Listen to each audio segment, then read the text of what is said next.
Yo, it's your boy Ryan, Northwest Sports Fanatics, back at you with a new video. Today is Thursday, October 17th, 2024, with your boy Ryan and the Northwest Sports Fanatics. Make sure you guys subscribe to the channel. Smash that like button either now or on your way out.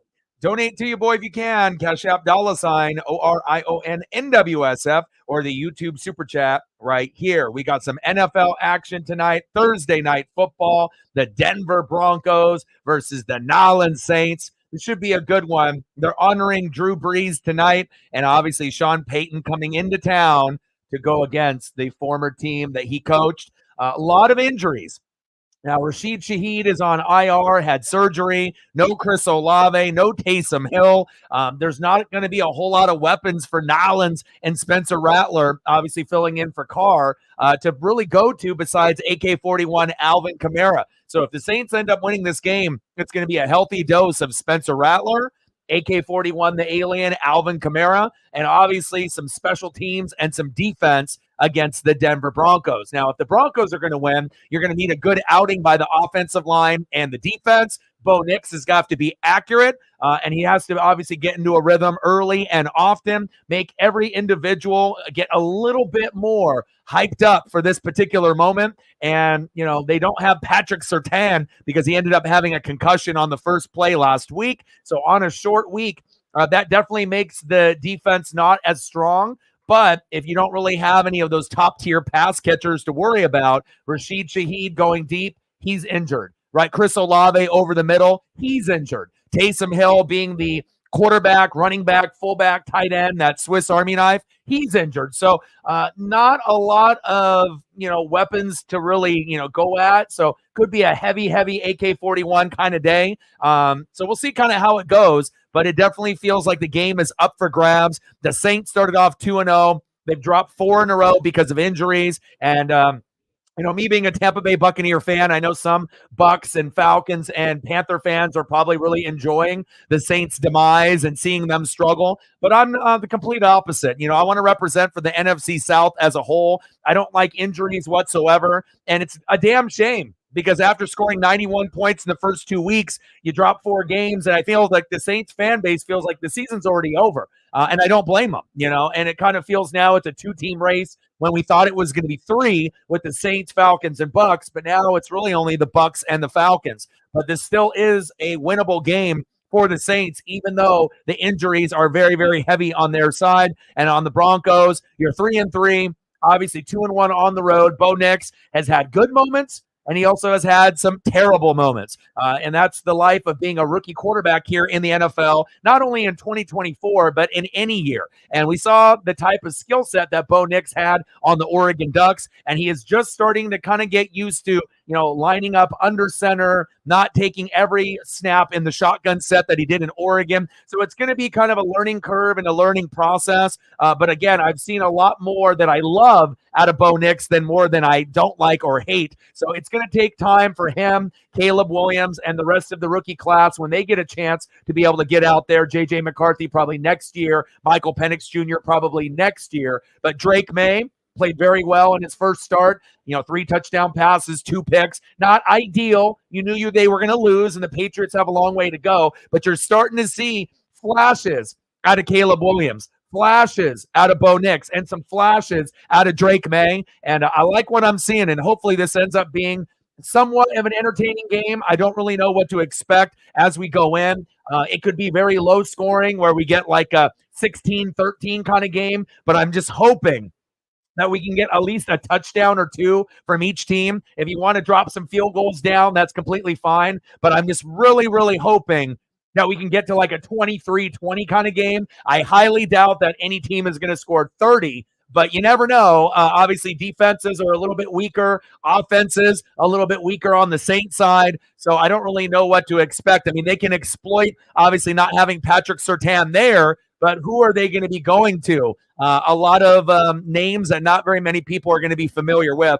Let me take a quick look at the last second injury report. All right, so Denver Broncos, Zach Wilson, Greg Dulcich, the tight end.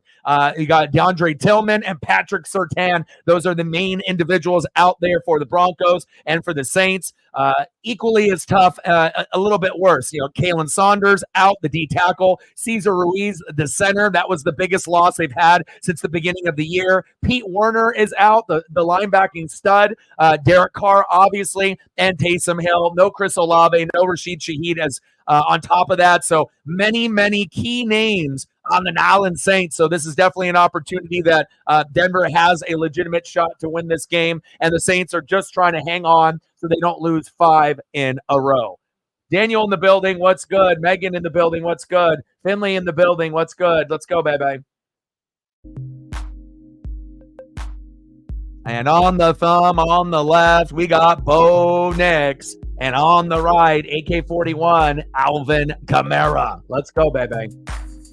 Hopefully it ends up being good. Like I said, it is possible that it ends up being a stinker, like a 12-10 kind of game or 13-10. But I'm really hoping that we can at least get one team to 20. But, if we can get a 23-20 game, that might be the best case scenario that you can get here tonight. But, we don't really know how it's going to play out. But hopefully, NFL purposes, hopefully it'll be a little bit better than some of the baseball games that we've been seeing in the Final Four in the ALCS and the NLCS. Obviously, we've been seeing quite a few blowouts. And once it ends up being Dodgers-Yankees, more than likely, then the energy will probably turn up. Drew Brees, they're celebrating him. That's going to give the Saints, players like Demario Davis, a.k.a. the Glue, a little bit extra motivation. And they don't want to be that team to say, hey, we do have a lot of injuries. And that is a big reason why they've lost games. But no team likes to lose 1, 2,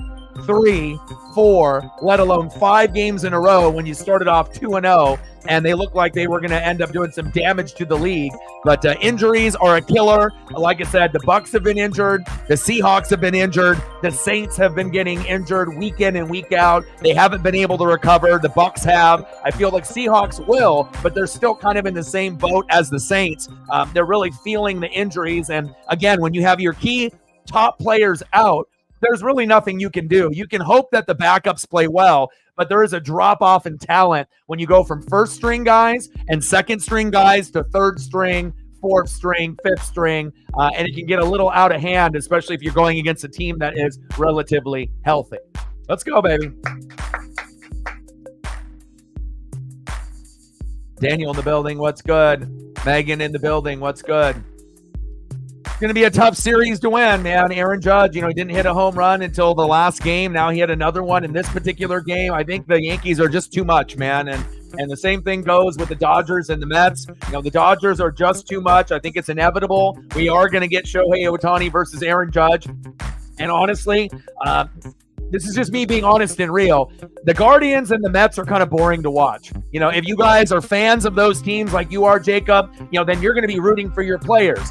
Steven Kwan and Jose Ramirez, and rooting for those guys to be able, to get as far as they can. But as far as like outsiders looking in, they're not that entertaining, man. They're kind of boring. Same thing with the Mets. And I feel that, they don't even have the games on Fox. They had the Dodgers game on FS1. So they don't really take this series that seriously. And it's cool that the Guardians and the Mets got there, but it would definitely have been much better if it was Dodgers Padres right now, in the NLCS. And then in the ALCS, if you ended up having Yankees Astros or Yankees Orioles, that would have been a little bit more highly, viewed. But again, congratulations on getting there. But, getting there is one thing, but being able to get, to the World Series and represent the American League or National League when you got teams like the Dodgers and Yankees that haven't been eliminated yet, chances are this is going to be their year. And hopefully you guys will get a little bit better going into next year and see if you can take it a step further.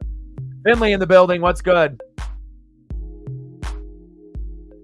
Yeah, I mean, it's, like I said, Panthers, Falcons, Bucs, Saints. I mean, it hasn't really been pretty. Lots of expectations going in. But, like I said, somebody's got to represent for the NFC South just a little bit. So, Captain Oreo in the building, what's good? Yeah, I'm going against you. And you, like I said, I'm going to never be projected to win any week this year. until I can get my guys healthy. And even if I get my guys healthy, Cooper Kupp and CMC, I still might be projected to be outscored. Normally, I'm the one that's got the highest score in the league, and everyone is trying to catch up to me. Now, I'm having a horrible year, and I'm just trying to catch up to everybody else. I'm 5th in points, but I'm 7th in the standings, and I should have beat Matt last week, but some of my guys shit the bed. And, looking at your team versus mine, you have a better roster and your starting lineup than mine. Hell, I'm going to be starting Drake May. So again, I've had to dig deeper to be able to try to maximize my points. I had Joe Flacco 3 weeks ago. Obviously, last week I had to end up going with another individual that, maybe I felt I could get some points out of Caleb Williams. And then I'm going to go Drake May against that Jacksonville D. Not ideal, but I do feel that it gives me the best shot to get to 19 or 20 points compared to maybe Sam Darnold, gets 15 to 17. Yeah, we know Detroit's defense doesn't have Aiden Hutchinson, but, you don't really know how that's going to go, that particular game plan. So we'll see how it goes. I wish you the best of luck. I obviously want to beat you, and both of us are sitting kind of towards the bottom, trying to get to the top. And good luck with your players this week, and hopefully I can make it a good matchup. And I'm hoping that Cooper Kupp is healthy enough to play, because if not, then my projected points goes down even lower. But I do have a backup plan if he doesn't play. But again, you have to understand, if you don't have your top 2 draft picks playing, I haven't had Christian McCaffrey all year. I haven't heard anybody doing well without him. And obviously Cooper Kupp, I had him for 1 game. So I don't think anyone in fantasy football that typically can get 50 points out of 2 players, and it's already week 7, and you haven't really been able to use those guys, there's a reason why my record is what it is. And I think that if I had my guys healthy, you could probably flip my record to the other side. And, I think I would have 4 or 5 wins at this point. But, coulda, woulda, shoulda. Injuries are a motherfucker. And I just got to hope that I get a little bit of Christian McCaffrey as well as Cooper Kupp healthy before the season ends, so I have a chance to make that last spot in the playoffs. Let's go, baby. Matt in the building. What's good? Good luck, man. And again, you're going to be rolling with the, Breece Hall, Garrett Wilson, and then I'm going Jets defense. So obviously, normally I keep the Broncos defense that I usually have, but I just have a weird feeling about today's game being on the road. And again, they kind of fucked me over last week with only getting a 2 with Surtain getting injured. They should have been able to beat the Chargers, let alone when they normally put up double digits on defense to put up a 2.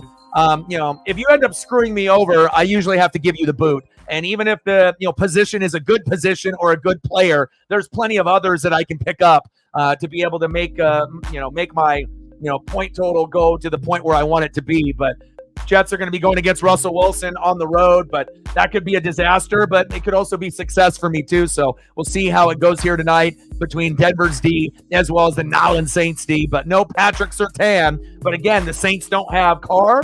They don't have Olave. They don't have Taysom Hill. They don't have Rashid Shaheed. So who the hell are they going to throw to? We're going to find out. Sarah in the building. What's good? First down and 10. Like, sub, donate, comment, share. If you haven't smashed that like button yet, please do. Bo.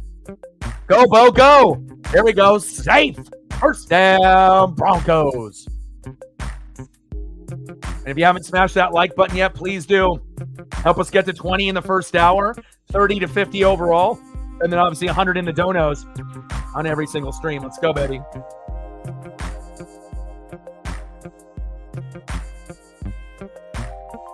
All right, Paisley wants out. Give me 1 sec.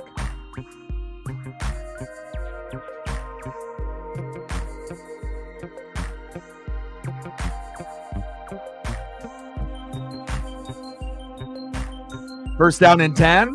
Halfback toss, fake. That kind of looked like a Sean Payton call from back in the day with Drew Brees. Bo Nix going to his Oregon Duck teammate, Troy Franklin. Paulson Adebo with the tackle.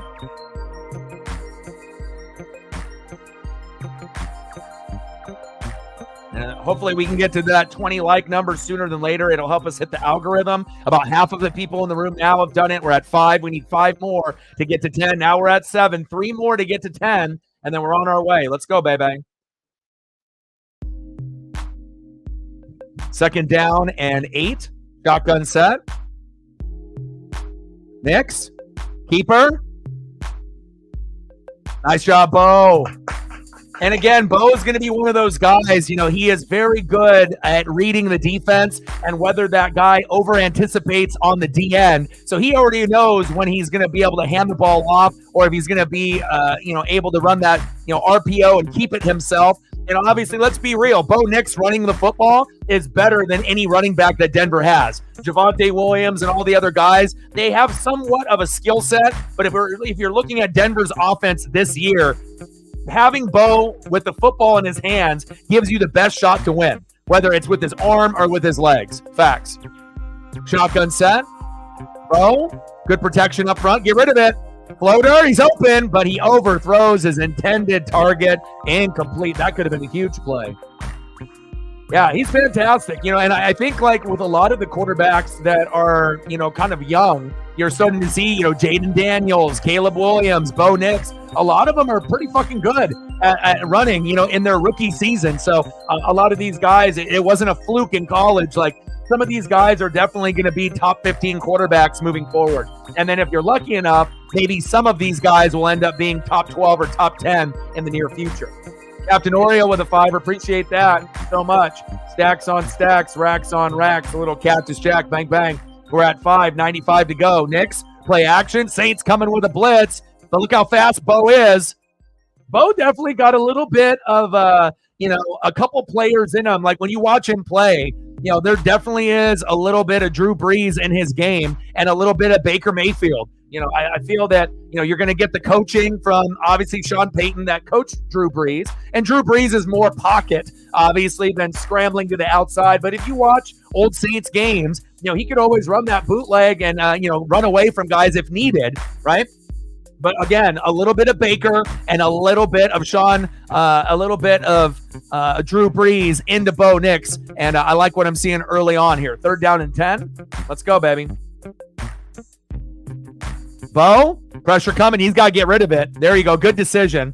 If you just would have had a little bit more touch on that throw, there was 2 throws there that could have ended up being first downs. And I think if Dulcich was playing, the UCLA product, he's a real athletic tight end, but he's had injury problems the first couple years. That's a guy that would be able to get that ball and get good yak yards after the play. And again, injuries are a killer to both of these teams right now. And Bo just wanted to get rid of that football before he got the sack lunch. Reflect in the building. What's good?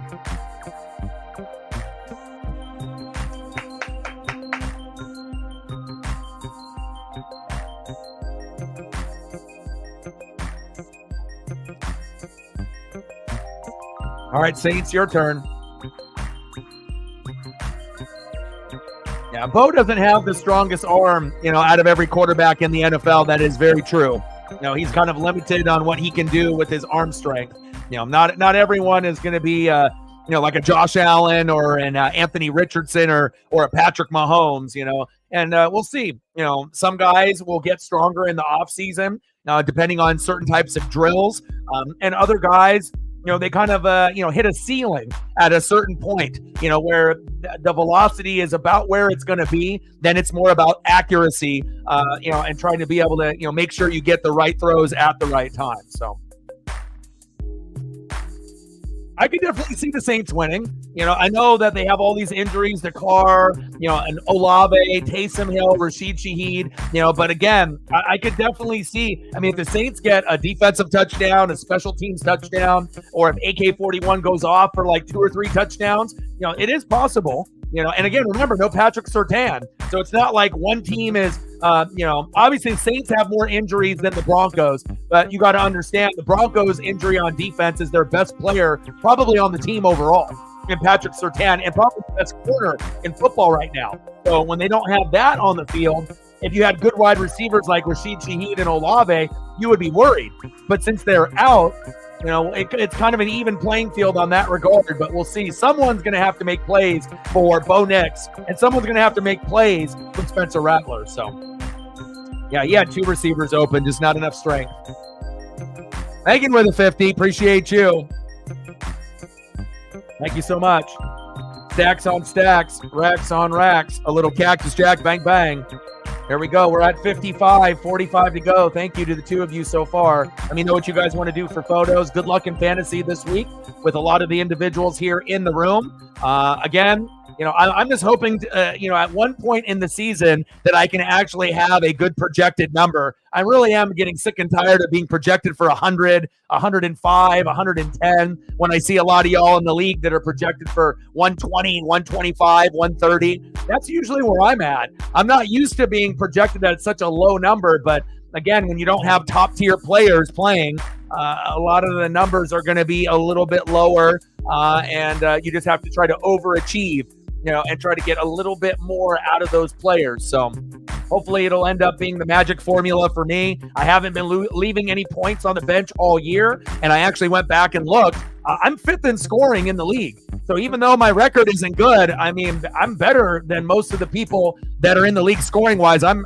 top 5. I just, I'm 7th in the standings, so I just need to be able to get obviously my point total and my standings total to match, and hopefully I can be in the top 4 sooner than later. Nice pass. First down, Saints.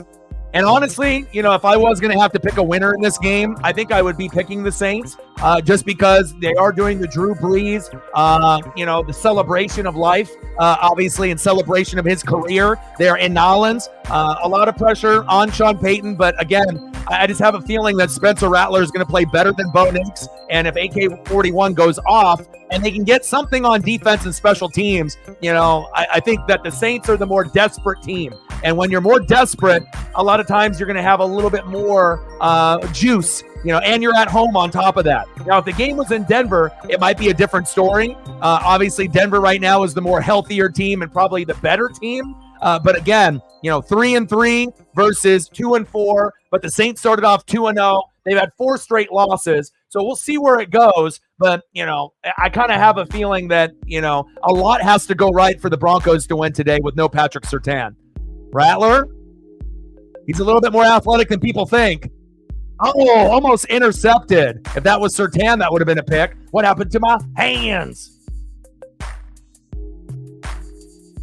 Captain with a 5er. Stacks on stacks, racks on racks, little Cactus Jack, bang, bang. $5 holla. Reflect with a $5 holla. Appreciate you. Stacks on stacks, racks on racks, little Cactus Jack, bang, bang.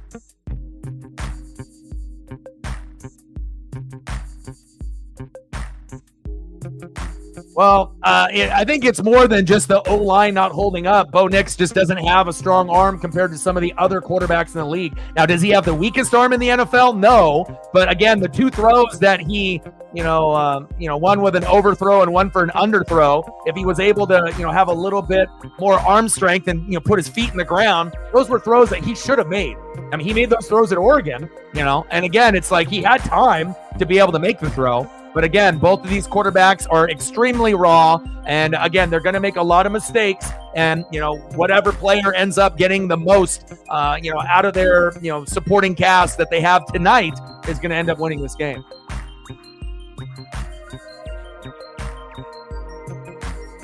We're at 65, 35 to go. Saints with the punt.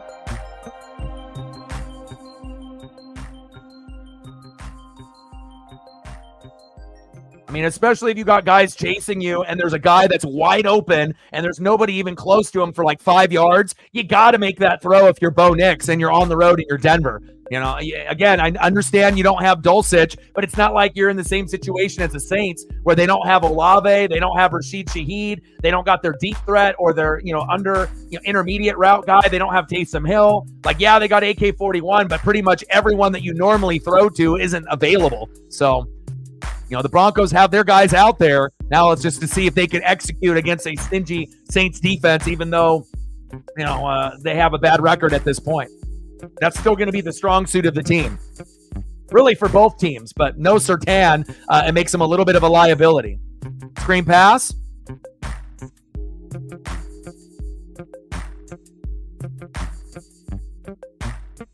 I absolutely think they have a chance to beat the Falcons. I mean, again, it's more of a trap game for Atlanta than Seattle. But again, if you guys end up getting some of your players back, I think Byron sounds like, based on some of the articles that I was reading, that he might be available this weekend. And if he's there, that's a huge upgrade, to be able to stop the run and get pressure on the quarterback, which they really haven't been able to do in the last couple games. So I'm really hoping for Seattle to get healthy, to get back into the win column.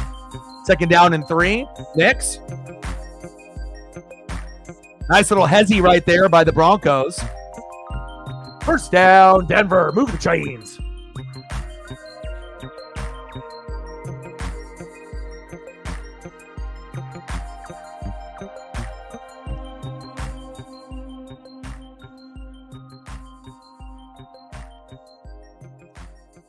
But if the players are healthy, we'll see what the injury list looks like when we go into like Saturday night.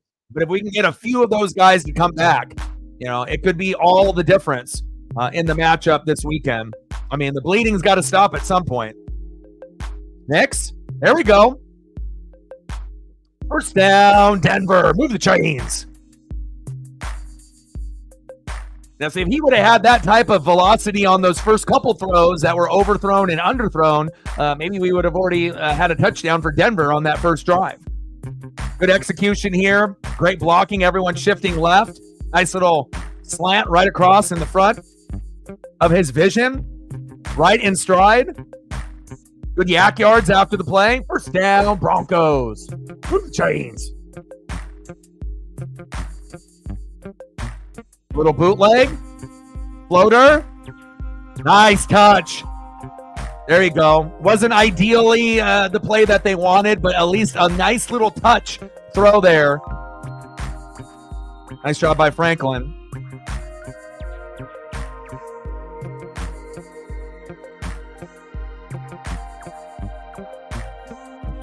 Williams, Franklin. They got to get everyone going. I wish Dulcich was playing, give him that extra weapon. Block it out, yeah. 2nd down and 8 for Bo Nix and the Broncos. And off up the middle. 1st down, Denver. Move the chains.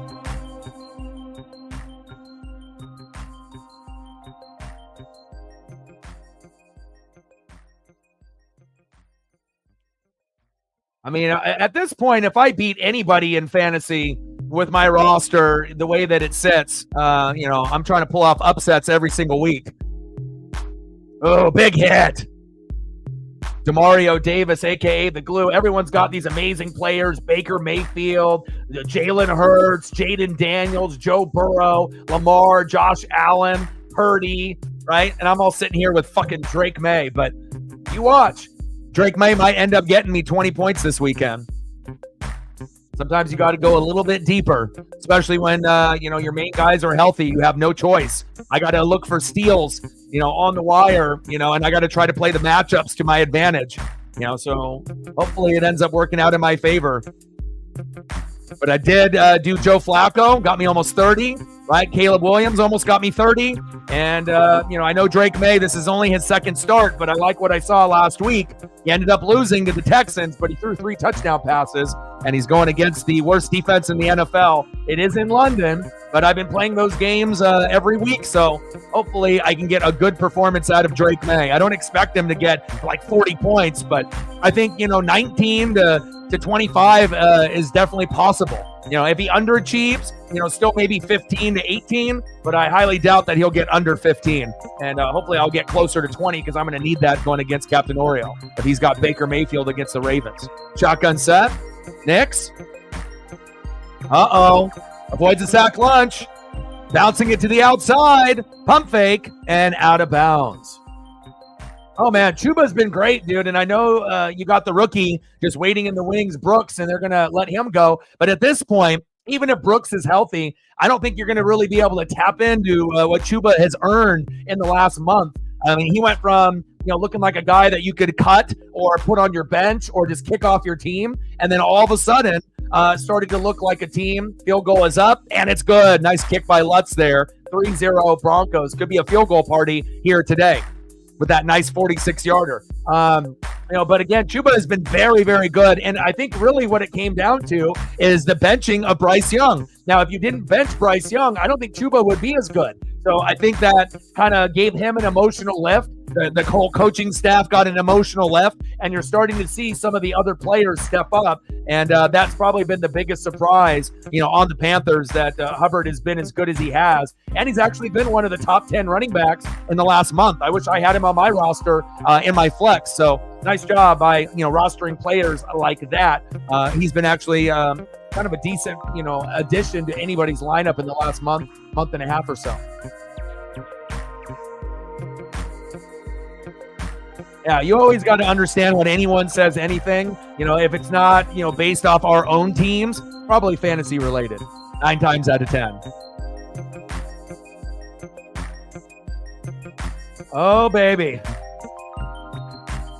I'm gonna be coming for you. Drake May, Hank Bigsby, Tony Pollard, Mike Evans, Cooper Kupp, Sam Laporta, Tank Dell. I'm going with 2 tanks. If you got 2 tanks, I can't lose. Jets D and Bates at kicker. And it's just kind of sad when I got so many good players on the bench that I can't use. Aubrey on a bye. Connor, I don't trust. Darnold, I don't know. Hunt, I might play Hunt. Mason, obviously with the injury. Wan'Dale Robinson, Caleb has got a bye. And CMC, who knows when Christian McCaffrey will play a game, but hopefully he'll play a game for me at least once before the season ends. But I definitely learned a very strong lesson. My strategy in drafting will be completely different than obviously this year. And, sometimes you got to end up, paying the price and learning from your mistakes, from the things that you do right and the things that you do wrong. And some things are out of your control with injuries and whatnot, but there's going to be a different strategy in play. And I'm definitely not going to put myself in a position like this ever again. Facts.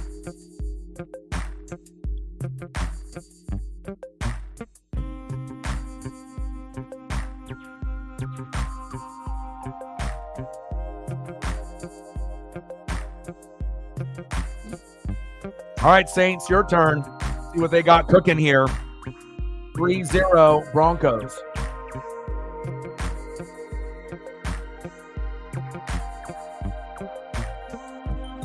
And then let me know for photos for the people that donated. Let me know what you guys want to do at whatever given time, and I got you. Reflect, Captain Oreo, and Megan, I got you. If you want to wait till halftime, we can wait till halftime while we call the game and watch the game. If you want to sprinkle them in, whatever you guys want, I'm totally okay with whatever you guys suggest. Appreciate you guys.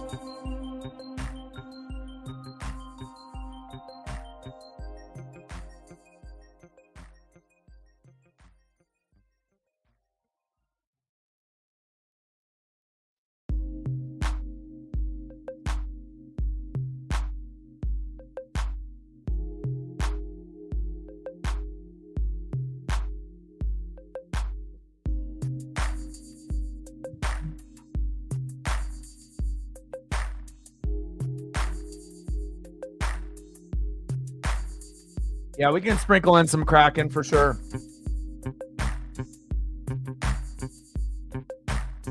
And is that game on at 7 o'clock Pacific tonight? Kind of towards the end of this game? I believe it is. Let me double check. Yeah, it is 7 o'clock Pacific. I'll be watching. I'll turn it on when it comes on. Yeah, 1 p.m. your time, 7 p.m. my time. So it comes on in about an hour and 20 minutes. So I'll flip it on once we get to that point.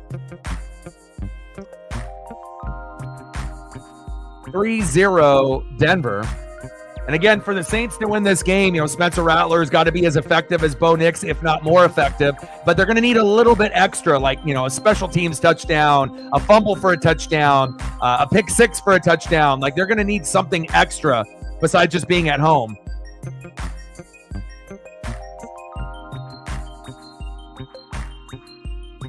Miller with the carry. Okay, no worries. I'll get photos for you before you, before you end up dipping out and watching that if you end up leaving the stream, so.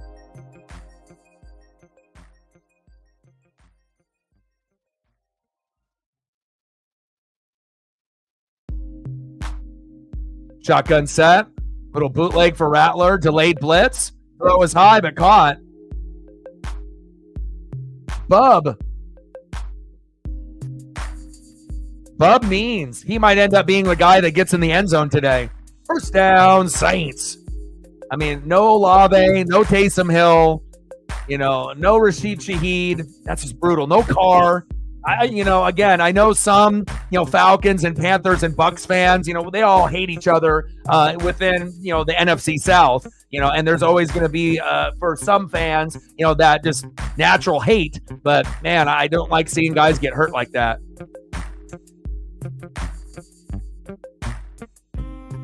Is that incomplete or a fumble? I think it was incomplete. Wow, they called it a fumble? Oh, my.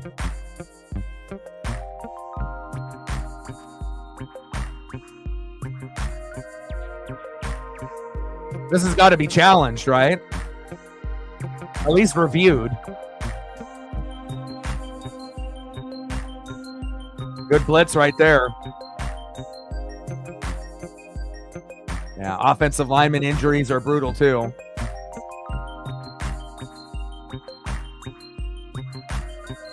Good play by Barton right there to hit the back of the hand of Spencer Rattler.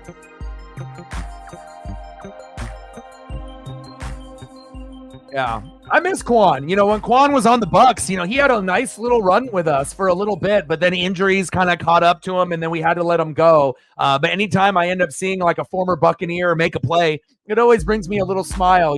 Those good old days when you ended up having that player on the team.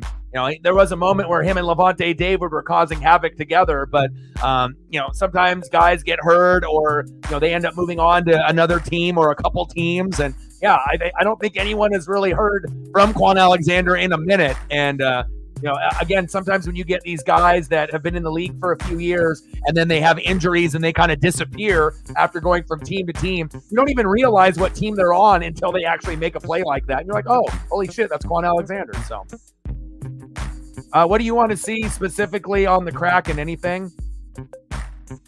And I can start loading some photos for you.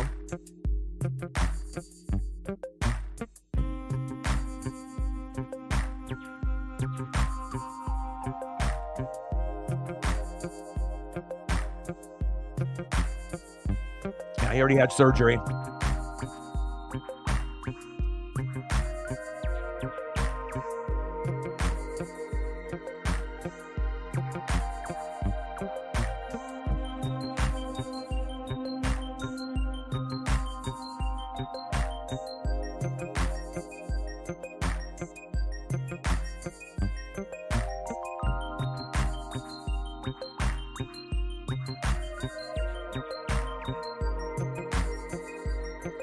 Load some. They don't have a whole lot available on the Montour yet because it's kind of a new addition to the team, but I'll be able to sprinkle in like one or two, but they don't have too many yet, at least ones that don't fit the format, but we'll find out if I can get a few more to convert.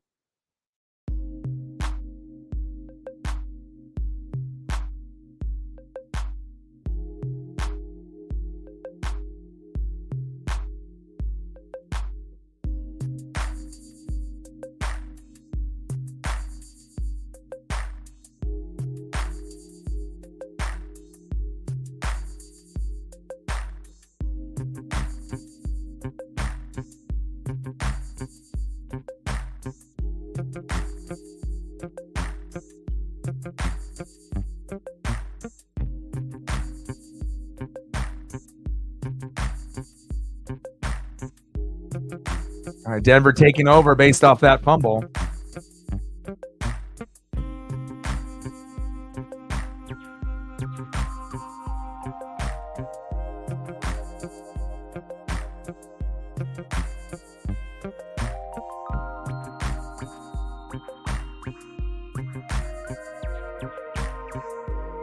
Nice pass over the middle. First down, Broncos. Move the chains.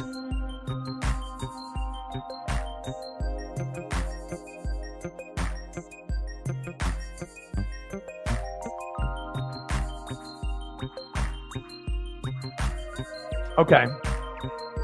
Yeah, I can always do. I can always do like Florida Panther stuff, but I'll try to do as much Kraken as I can. So. We're at 65, 35 to go. Like, sub, donate, comment, share. Help us get to 20 likes here within the first hour if possible. Hand off up the middle.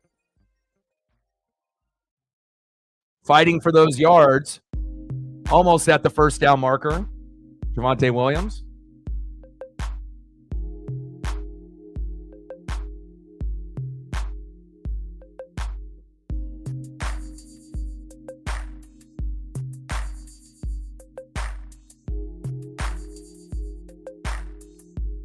Love me some Demario Davis. You know, that's a guy that has always been a leader, sideline to sideline linebacker, highly underrated, and a guy that is a fierce competitor. I've always loved him and Levante David. QB sneak by Bo Nix. First down, Broncos. But I feel that, like, if the Saints would have ended up making like an NFC championship game recently or a Super Bowl, you know, then there would have been more pub and more recognition for Demario Davis. Like, he was kind of in the same boat as Levante, where people thought they were good, but they kind of overlooked those players. And then finally, when I ended up winning a Super Bowl with Levante David and Devin White, they finally got like the recognition that he deserved finally.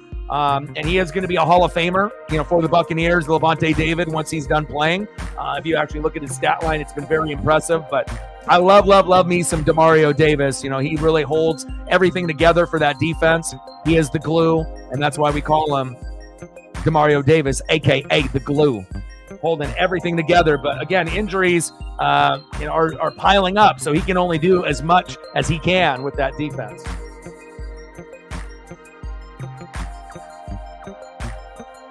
We're not living that bot life. Second down and 3-0 Broncos.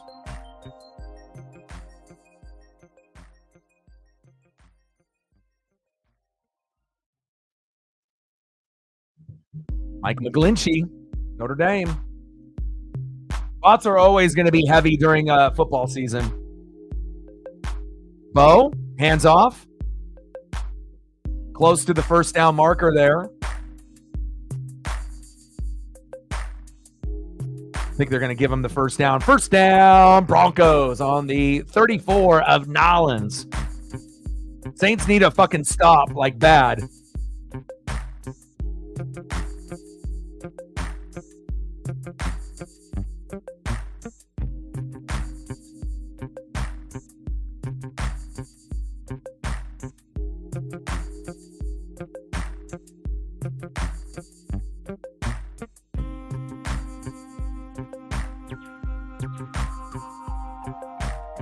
Bo, sideline, incomplete. Flag is thrown.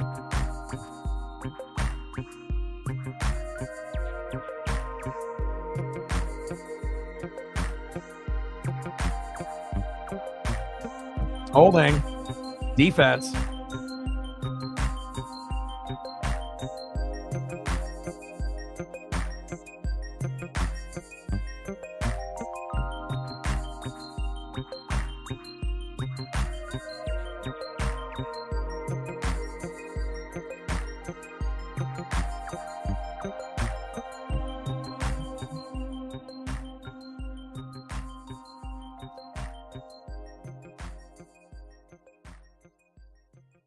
Shotgun set. Play action fake. Nix. Yeah, it's going to go either way. Like I said, you know, I'm not sure if it's going to end up really necessarily being a blowout, but I mean, Nix looked a little bit smoother than Rattler, but then obviously the drive ended with that, you know, turnover. But I think if Spencer Rattler was able to keep the football, there was a good chance that they would have been able to get 3 themselves to tie it up. But you know, it's going to take a little bit for each of these teams to kind of, you know, gain their composure and get their bearings. So.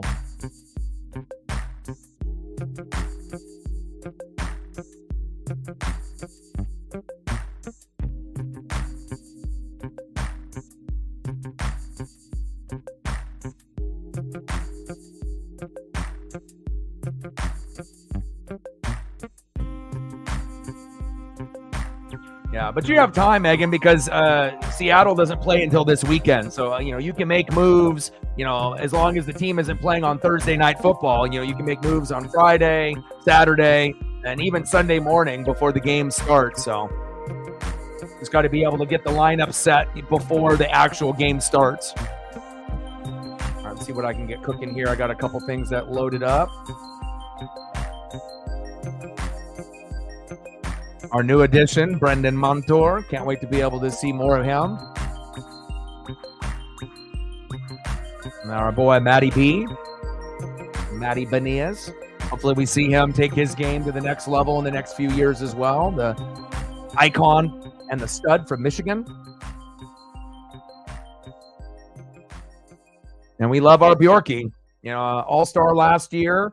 Obviously a guy that, people take for granted. And he's definitely an individual. If he can just get a little bit more consistency with him and Matty B, that could be all the difference that we need to be able to move forward. End of the first quarter, 3-0 Broncos.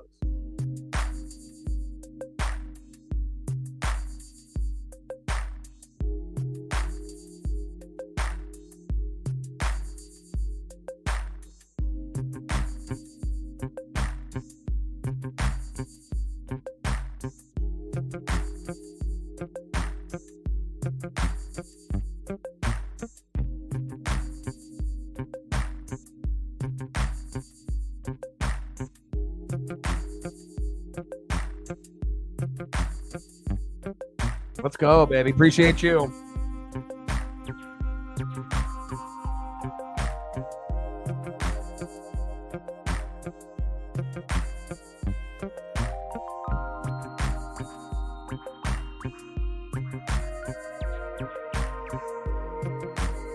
Yeah, I mean, again, anytime you can get a Florida Panther or a Vegas Golden Knight to bring that experience to the Kraken, that's going to be a yes, yes, yes for any Kraken fan, especially if they end up being a pretty good player already. So, all right, here we go. Second quarter, little bit lower scoring than we anticipated, but again, with all the injuries, we assume the first half will be an adjustment period. Hand off. Javonte Williams with the short game.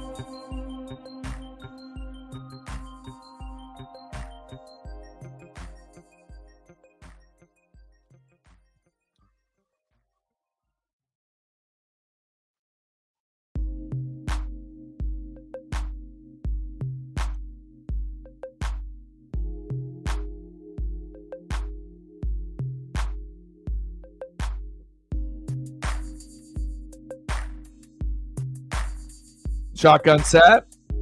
Nix. Pump fake. Just run it.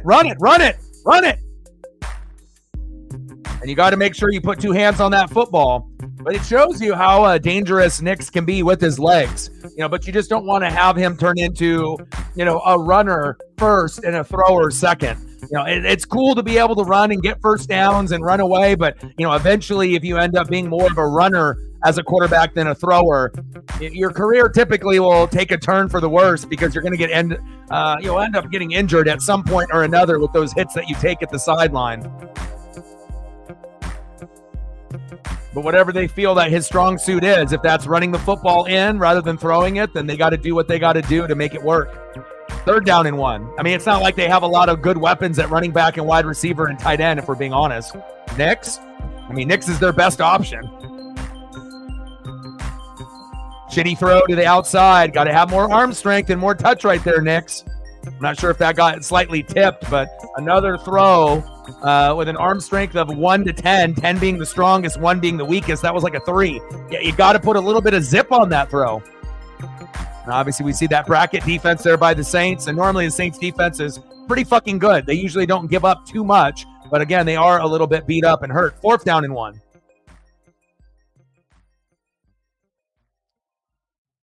Yeah, they're not going for it. This is Fugazi. This is just to try to get them to jump offside so they can kick the field goal.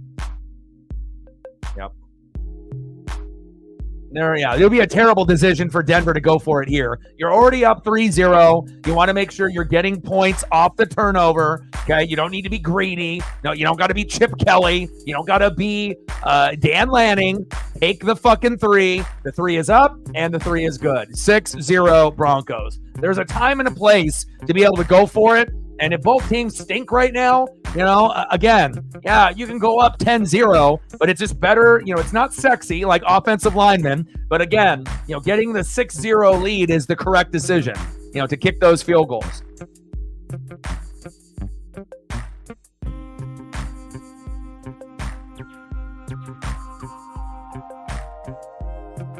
Big Nuts, Will Lutz, the former Saint kicker, coming into the building, and it's good. 6-0, Denver. Cole in the building, what's good? All right, Saints, your turn.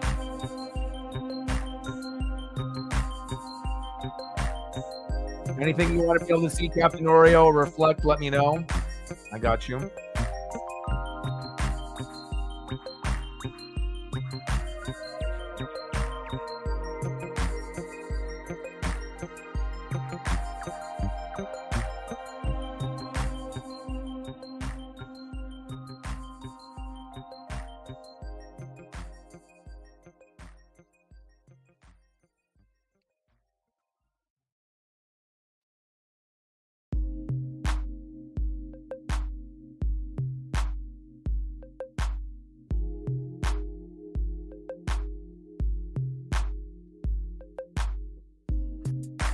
Montour coming over from the Stanley Cup champion, the Florida Panthers. So anytime you can get someone that is fresh off a Stanley Cup victory, obviously that bodes very well for us here in Seattle. One of the best signings the Kraken has made in their short team history up to this point. And hopefully we can get a lot of these types of players in the future, because that could be the difference between us actually making the fucking playoffs or not. So love it.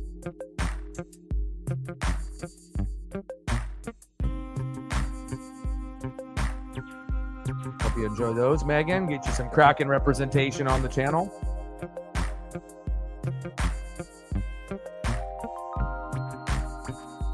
Good choice. Not only just because you have him in fantasy, but obviously a good player.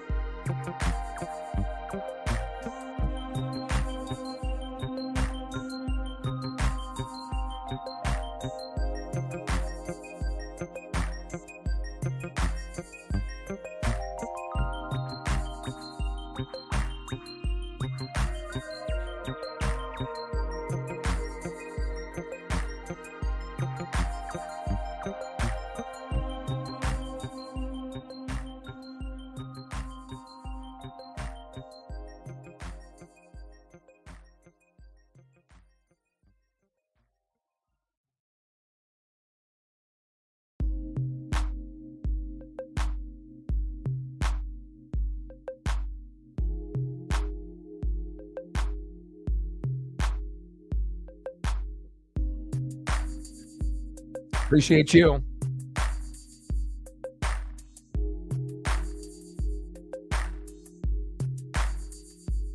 See if I can squeeze one more in here for you.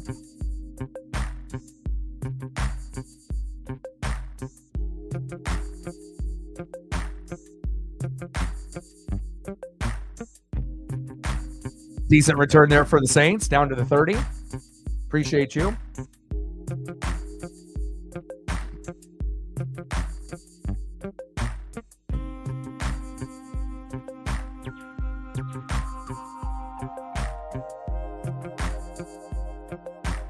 Like, sub, donate, comment, share. If you haven't smashed that like button yet, please do. Help us try to get to 20 within the first hour. It'd be really beneficial. It'll help us get the algorithm a lot faster. And once we get 20, we don't really have to worry about anything after that point, because then you're kind of in the algorithm and you'll get more people to kind of hop in. So, oh, fumbled snap. Watch out. Runs into his lineman. Fumble. Uh-oh. Broncos pick it up. Touchdown, Denver. But there's a flag on the play. Wow. Unbelievable. Rattler, what are you doing? We're at 10. 10 more to go. I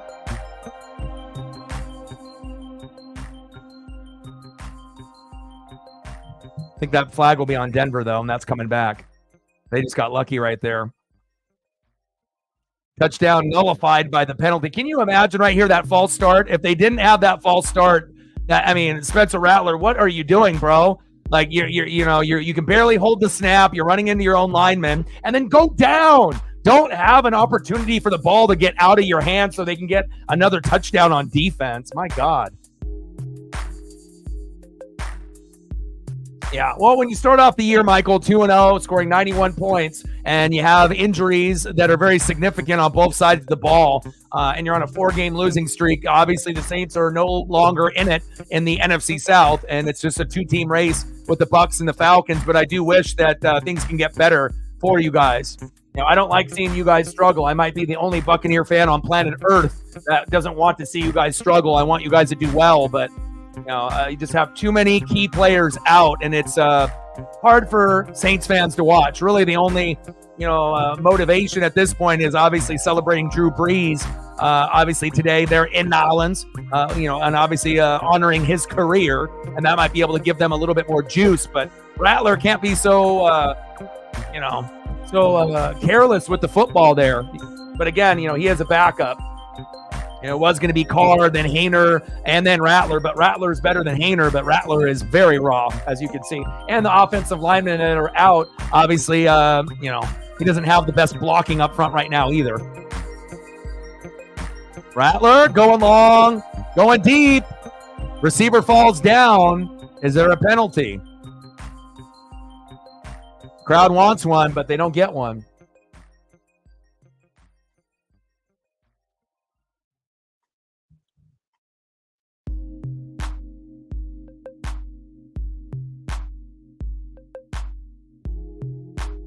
Yeah, he grabbed his hand. It looks like a little bit of a flop there by the Saint receiver, but he did get his hand grabbed.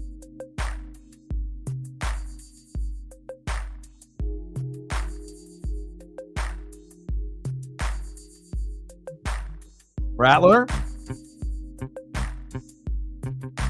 4-yard gain. Juwan Johnson, go Ducks.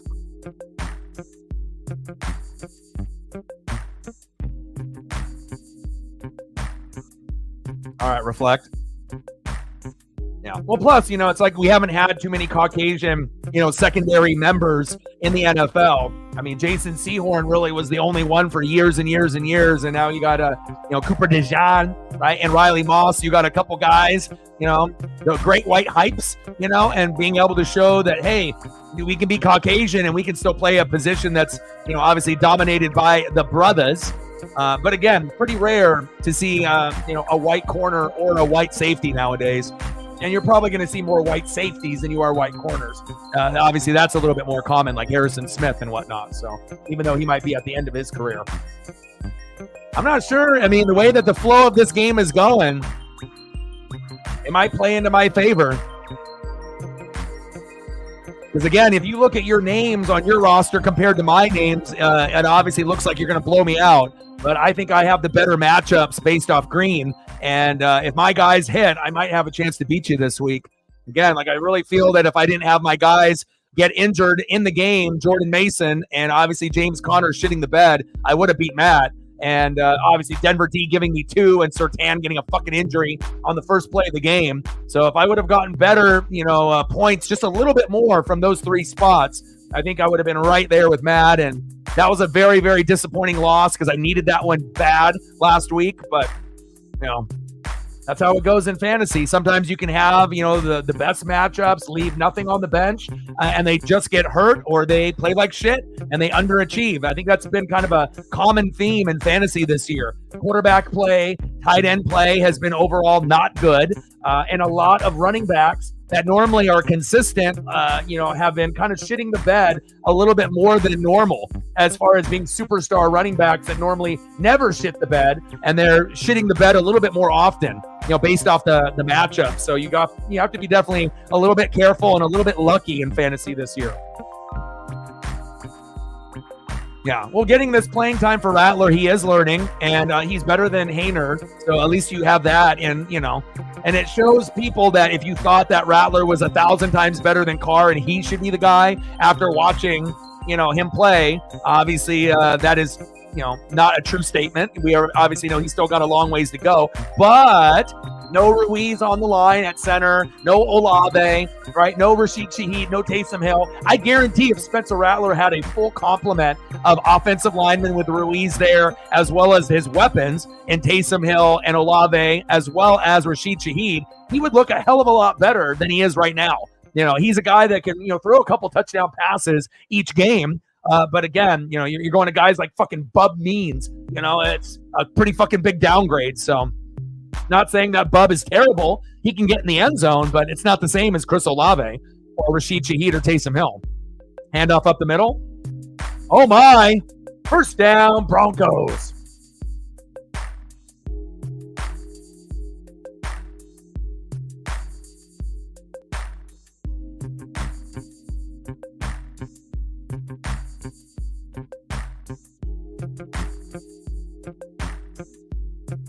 It's going to take a couple years, for the Broncos to get the right players, beef up that offensive line, keep getting, defensive players and fill the holes and get better running backs, wide receivers, and tight ends. I mean, I like Dulcich, but he keeps getting hurt, but they just need better quality players. And if they can get better players for Bo, then eventually, they're going to get to 10 wins at some point, but it may take a couple years before they get to that point.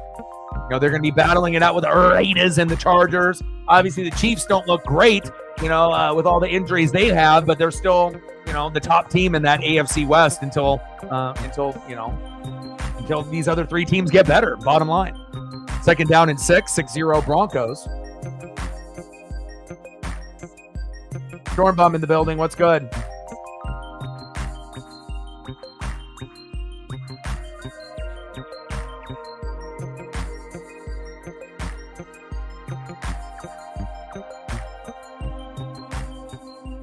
Seven-5 Guardians. They needed that. First down, Broncos. Move the chains. All right, no problem. I'll be watching it here in about 55 minutes. Go Kraken. Defend the deep, release the Kraken. I appreciate your support. If you end up coming back, I can throw up some more photos for you if need be. Appreciate you.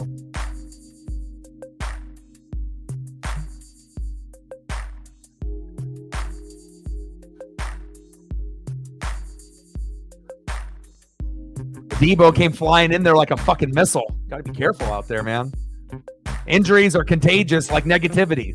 Once it ends up being one, it leads to another and another and another. But, it definitely feels like the AFC West is, they're closing the gap on the Chiefs. It's like Patrick Mahomes isn't really, he might be known as, one of those MVP guys. And, if you look at fantasy, I mean, he hasn't even really been startable in 2 years. So, again, they're winning games, but it's not really because of Patrick Mahomes. And most of the games that they're winning, in the past, it was Pacheco, on the ground, and then the defense. And then, obviously getting clutch kicking out of Butker here and there. But, Mahomes still has the ability to make plays, but no Rashee Rice, no Pacheco, and we'll see if they end up making a move for like DeAndre Hopkins. Obviously, we'll see if the Chiefs actually want to open up the pocketbook to get another receiver in there. They probably feel like Juju is good enough, with what they have, but you end up adding another piece as long as they don't get hurt, and that's probably the concern about a guy like DeAndre Hopkins, where you could end up paying a guy like that $5-10 million or whatever to come in, but what are the chances that DeAndre Hopkins is healthy, even if he comes to the Chiefs?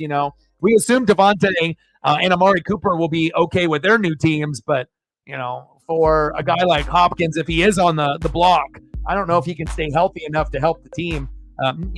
Maybe help the team for a couple games, but the rest of the season, I don't even know if he can make it the rest of the season, but we'll find out. There definitely will be a few more trades and a few more moves, obviously before the deadline. So, okay, no problem. Appreciate you. 7 more likes to 20. Let's get there.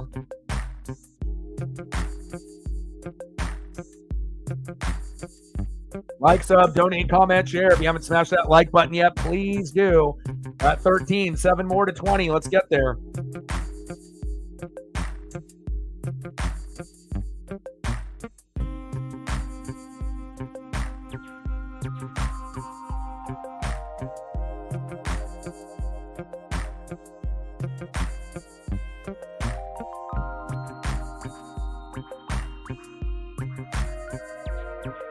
Oh, wow. It must be serious. Paulson and Debo, they're going to get the card out? Man. And it's like Debo's a starting corner. It's not like he's a, fourth option.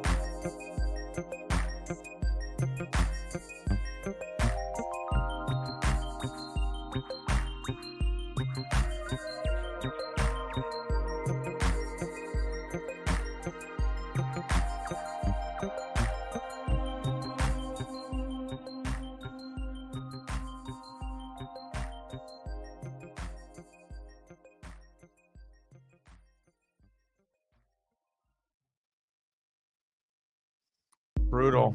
Prayers up for Paulson Adebo.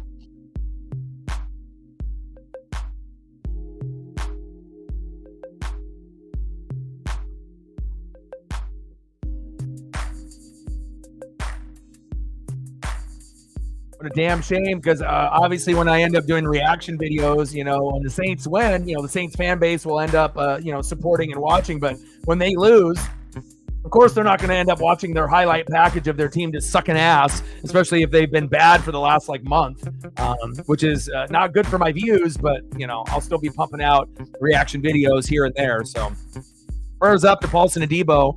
I love this jersey, the color rush with the white and the gold with the black outline.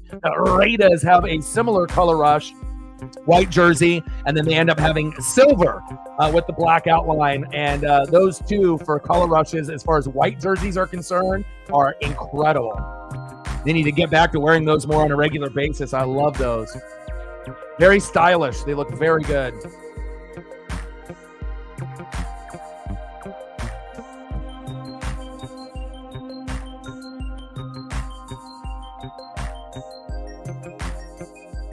I think the Raider one looks slightly better, but I think the Saints one is right up there. So there's a Debo, right, with the Saints version of the color rush. And then look at this Raider one.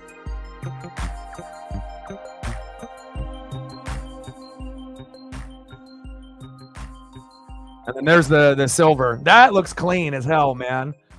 It's like, I'm not a Raider fan or a Saint fan, but those are clean, man. They pop.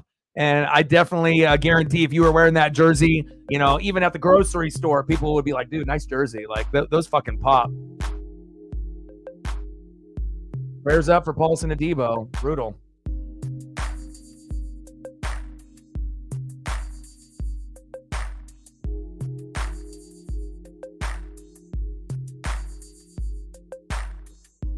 Let's go, Drake May.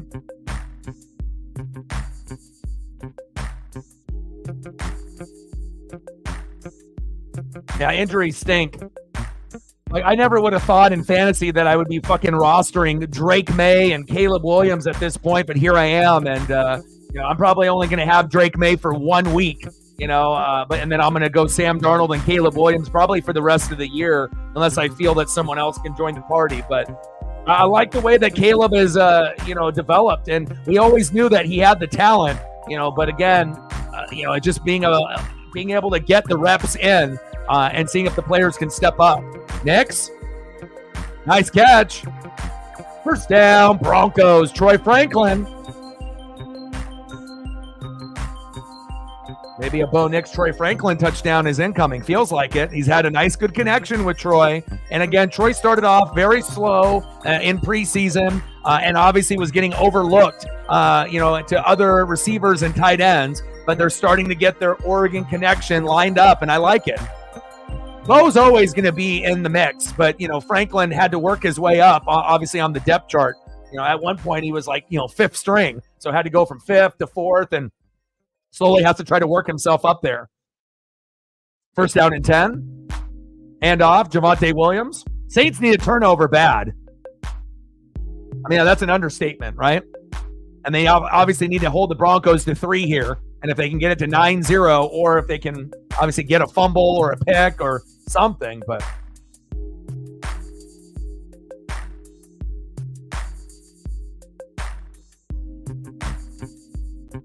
the NFC North is the best division in football, and I don't know if anyone anticipated the Vikings and Bears being as good as they were. But again, injuries in the NFL have been crazy this year, and it's been a very unpredictable year, not only in fantasy, but in just real life NFL.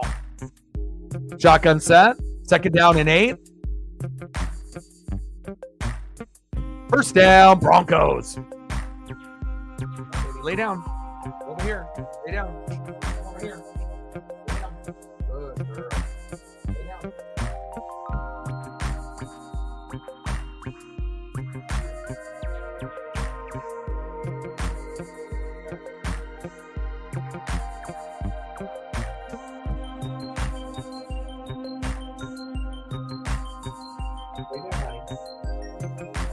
Baisley's in here missing dad.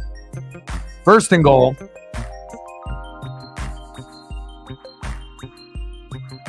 Touchdown, Broncos.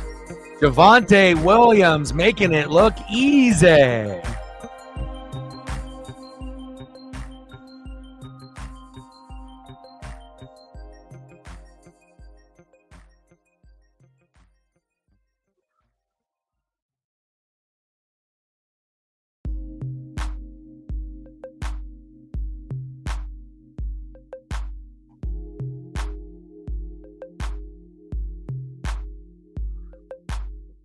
And Elliott's got Javonte Williams on the bench. Uh-oh, Elliott. What happened? Uh-oh. I was about to say, where's Javonte Williams' points in fantasy? I don't see it. I had to go to the bench, and there he was.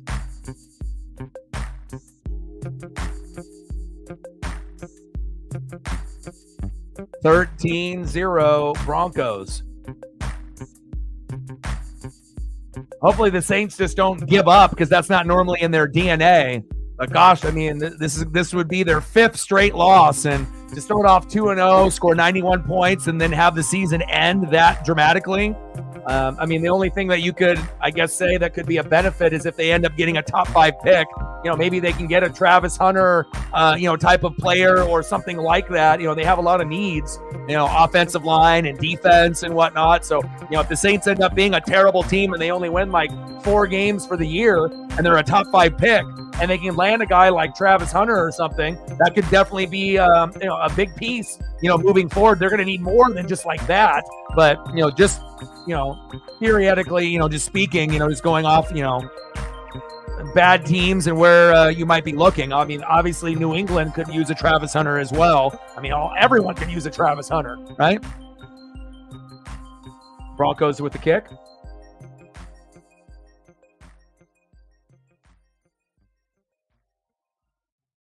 Oh, big hit. Yeah, I think Dennis Allen's more of a coordinator. But again, regardless if Dennis Allen was coaching or Sean Payton for the Saints, you're still losing. You know what I mean? Again, you can't make up Taysom Hill. You can't make up for Carr. You can't make up for Ruiz. You can't make up for Olave. You can't make up for Rashid Shaheed. So even if you switch coaches and you had Sean Payton coaching the Saints, it's not like they're going to have, a bunch of points on the board. They would still be struggling equally. AK-41, short game. Well, you want the Saints to run the ball because you want points out of AK-41. So they don't really need to run the ball, but you want them to run the ball because you're trying to beat me.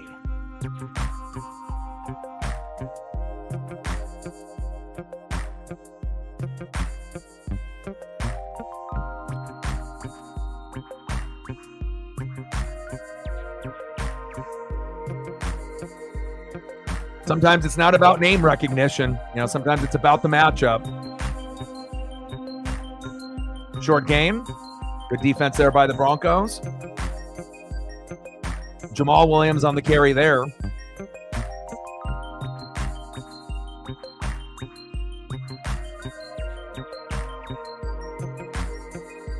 Yeah, well, if Alvin Kamara wasn't on your fantasy team, you would give 2 shits, so. But I need to beat you this week, my guy. I need to get that last spot in the playoffs.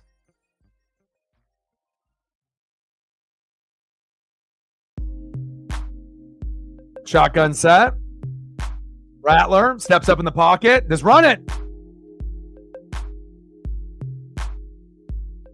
Close to the marker. If Rattler just would have made a decision of just saying, I'm running it, he would have gotten the first down, but he hesitated too much.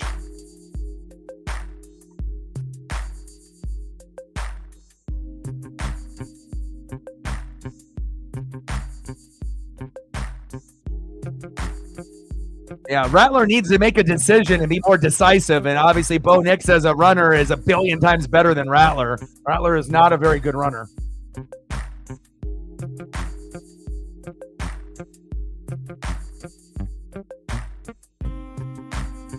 Well, Matt's a Bronco fan, so there you go.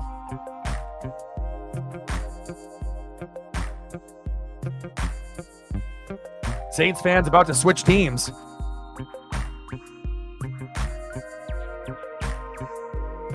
I like it because I'm going against Captain Oreo and he's got Kamara. So, but I guess if you have Kamara on your fantasy roster, Finley, then, again, if Patrick Surtain was playing, that's already kind of a tough matchup because of the Broncos defense typically has, been a top 5 defense this year. But with no Surtain out, that obviously affects the passing game, not so much in the running game, though. But the more that they get down, we'll see. I mean, obviously, they can use AK-41 as a pass catcher, with screen passes and whatnot, but definitely not getting your best player on the offense the ball enough. 4th and inches. Play action fake. Little floater. Juwan Johnson, go Ducks. First down, Saints. Go Ducks.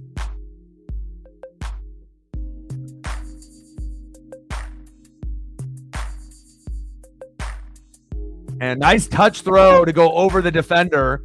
And nice soft hands by the former Oregon Duck, Juwan Johnson. First down, Saints. Move the chains.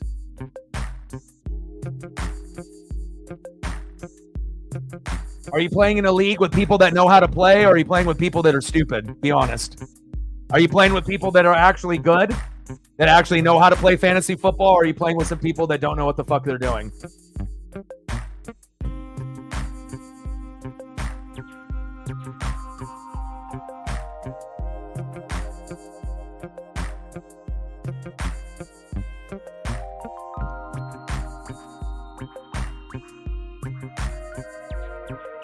Second down and 4.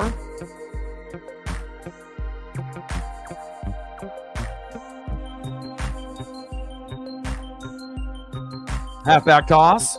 AK. Nice tackle. Yeah.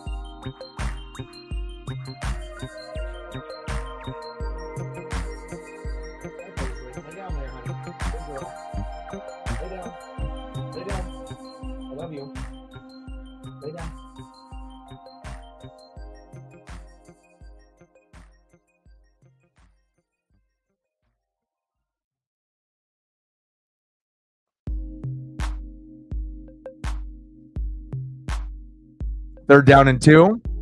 Play action fake. And Rattler runs out of there. There you go. Run, run, run, run, run, run. There you go.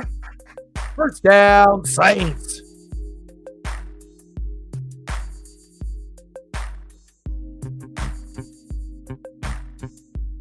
Well, I would assume that you haven't had any major big injuries if you're 6-0. Either that or you're playing with a bunch of dum-dums that don't know how to play. But if you say they're smart, maybe one of these days you'll have to be in our league and we'll see how good you do against people like me and Reflect and a few others. I mean, anyone can be 5-1 and 6-0 playing with a bunch of dum-dums, but, if you can do it playing with a bunch of, quality pieces. Not everyone is created equal in fantasy. Believe that.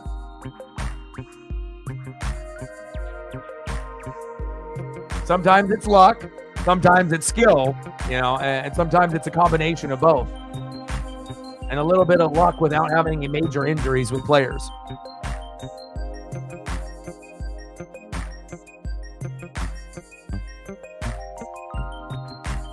Yeah, we got to get you turned around in our league, though. You had 2 underwhelming seasons up to this point. We got to get you turned around. But it shows you, if you draft wrong or you don't hit the wire, you're going to get left in the dust, unfortunately. It's like, because if there's so many good quality pieces, everyone's attacking the wire, not just 1 or 2 pieces at the top. And, it's like you want to be able to make the team better. And, it's like you really got to do more research and more moves. And if you don't, a lot of times you will get left in the dust based on the other teams. Little end around. Good tackle by the Broncos.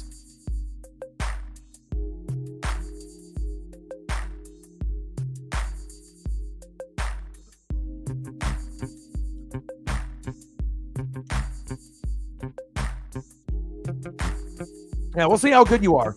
We'll see how good you are against the best of the best. Type in your roster. Let me see who you have in your roster and what major injuries have you had this year? Have you had any? Because obviously, if you're 6-0, you've probably had minimal injuries. And if you've had injuries, they've only been for like a week or two.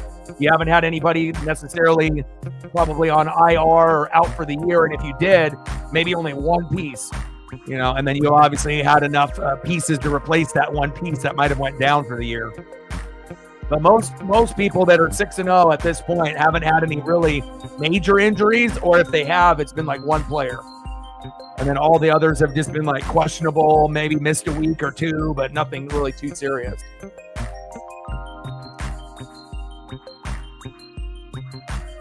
Yeah, and it also depends on, when you end up losing, if you have your strongest pieces on a bye week, anybody can beat anyone if you got your strong pieces that, if you got 4 of your 9 that you normally play on a bye. I mean, it's hard to win, even if you have good backups. When that happens, especially if those guys are hitting 15, 20 a game, and some guys, will overachieve, some guys underachieve, but nobody's going to go undefeated in our league. Most people will, you'll go 13-1 or 12-2, but that doesn't necessarily mean you're going to win it all. Playoffs is a different story. Little check down. Good catch there, Fabian Moreau. Chris in the building, what's good? How are you?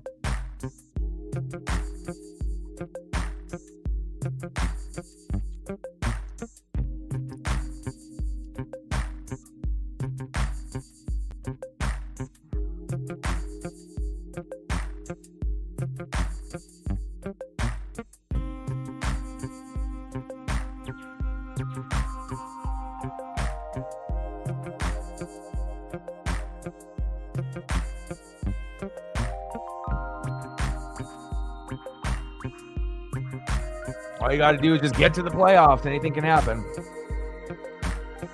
Bench Javonte over Chase Brown. Chase Brown is probably going to be able to give you a similar stat line, especially if they fade Zach Moss a little bit and they go with Chase Brown as the main, player. So, it looks bad now just because Javonte scored, but it was just as possible that he never scored today either. It's not like this was like, oh, this is a Javonte Williams for sure scoring kind of game against typically a tough defense in the Saints. So, but again, we roughed him up last week, but there's still a good possibility you get 10 to 15 out of Brown. And if he overachieves and, gets a couple, catches in the air, it is possible he could get to 18 to 20, but I would say 10 to 15 points out of Brown is doable. Probably pretty similar to what Javonte will be able to give you. So.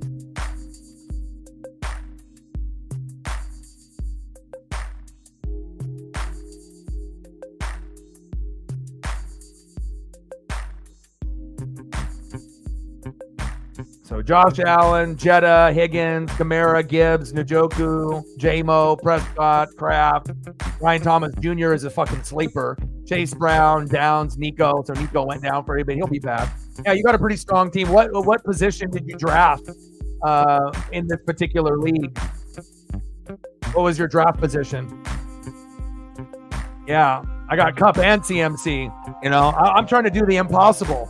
Starting off the season at 1-3, and I'm trying to make the playoffs. And I'm 5th in scoring, in the league, but I've just had bad luck. I haven't left any points on the bench all year. I've hit the matchups. Hell, the last 3 weeks, bro, I've done Joe Flacco, Caleb Williams, and I'm doing fucking Drake May against Jacksonville and London this weekend. I have to find any way to maximize my points. So it's like I can get 15 points out of Sam Darnold, but if I can get 20 out of Drake May, going against that shitty Jacksonville D, it's a risk.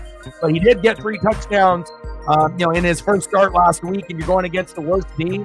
Joe Flacco got 3 touchdowns against Jacksonville. Caleb got 4. So I know Drake May might not be as good as those guys, but if they're going to throw the football, I think I have a good chance of being able to get 15 to 20, even out of Drake May. So sometimes you got to dig a little bit deeper. And now if you have a superstar quarterback like Finley does and Josh Allen, he doesn't have to go down to the terms that I'm going down, where, I have to be able to maximize every fucking matchup to the fullest. And I never put guys in by name recognition. I do it based off matchup, even if it's a lower name. So Kick is up by Group E, and it's good. 13-3 Broncos.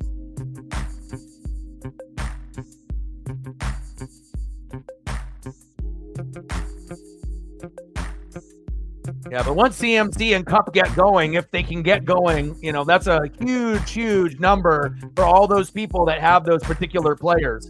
Like, I really feel I could go on a big win streak, if I can end up getting those guys in my lineup, I mean, I haven't been able to play Mike Evans and Cup together, and I want to be able to pair those guys up. And it's not like I have bad running backs. I got Pollard. I got Tank Bigsby for just this week. I got James Conner. I got Kareem Hunt. I got Jordan Mason, right? I got McCaffrey.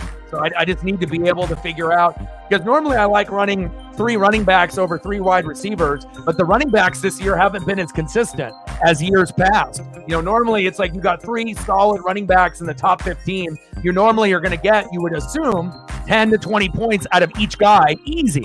But normally that's the case. But this year, it seems like 1 out of the 3 sometimes ends up shitting the bed. And, I can't have that. So, going 3 wide receivers and going wide receiver at flex looks like it's kind of more of the safe thing to do. Going running back at your flex is a risk, and normally it wasn't. Normally that's a strong suit, but it's more of a passing league now. And the way that the quarterbacks and the tight ends have been shitty this year, it's definitely going to be one of those things depending on who you have on the roster. But typically going 3 wide receivers looks like it's benefiting more teams in fantasy this year than going 3 running backs. So I got Jets defense this week. So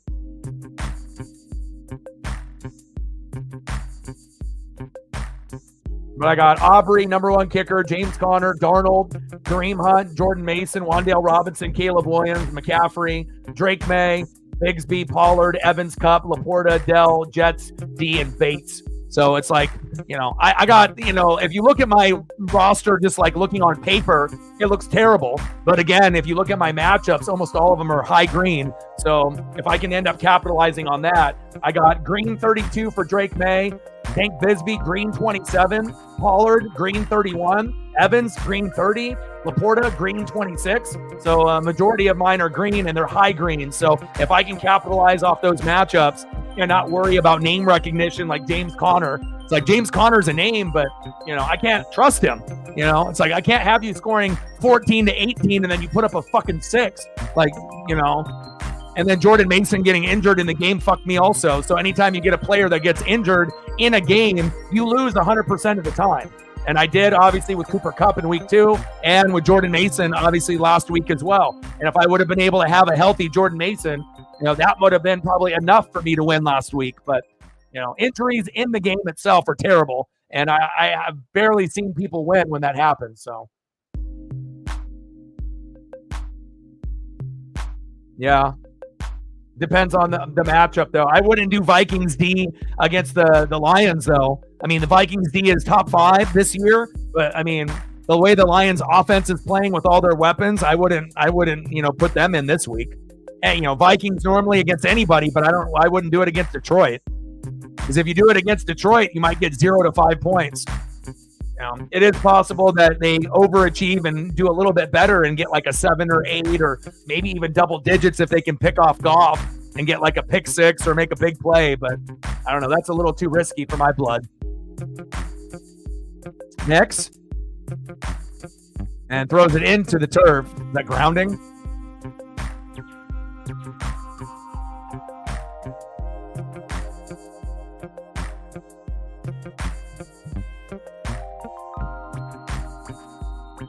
Brock Bowers, yeah.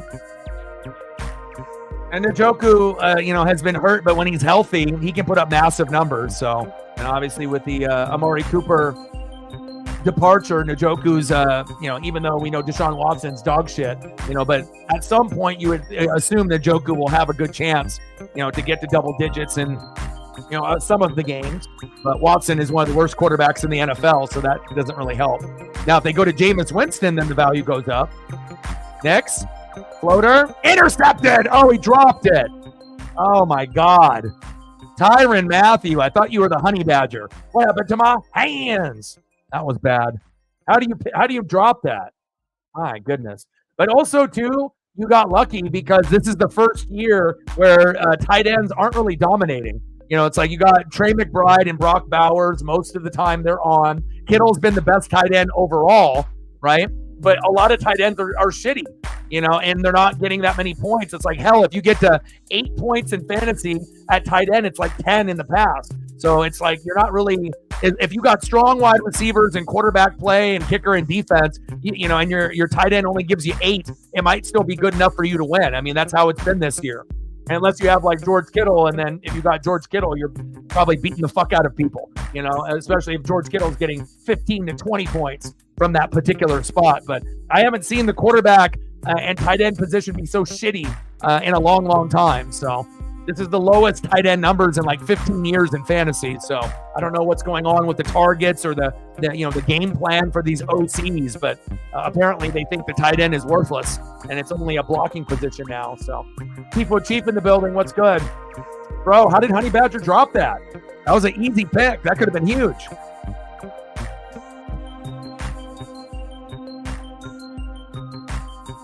Next, wide open.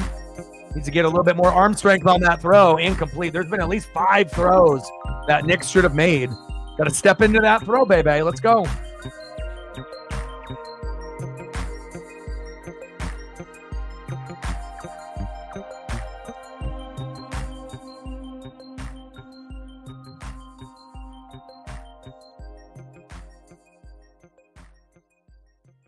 I just need to get to fucking 500. Once I get to 500, then I feel like I'm going to have a decent shot as long as I set my lineups correctly. I mean, I'm having to dig deeper than ever, try to dig myself out of this hole. And I just want to be able to play with my star players like everyone else has this year. Like, let me play with McCaffrey and Cooper Kupp. Let them be healthy for a few games together so I can score like 50 points with 2 guys. And then we'll see where I get. Then I can actually put up a 130 or a 140 instead of putting up like 100 to 125 every fucking week.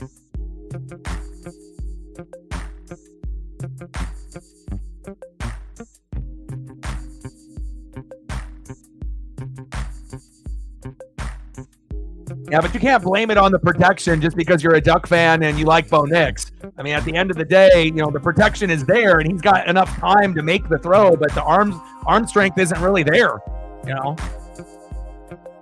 can't put the blame on the offensive line for everything, even if it's one of your favorite players. At the end of the day, he just doesn't have the Josh Allen, AR, Anthony Richardson, or Patrick Mahomes' arm. He's more of a runner than a thrower. That's just who he is. Now, he's not going to be a gimmick quarterback like RG3 or like Colin Kaepernick. Like, we do know that he can sling it, at times. But as far as arm strength, could be better.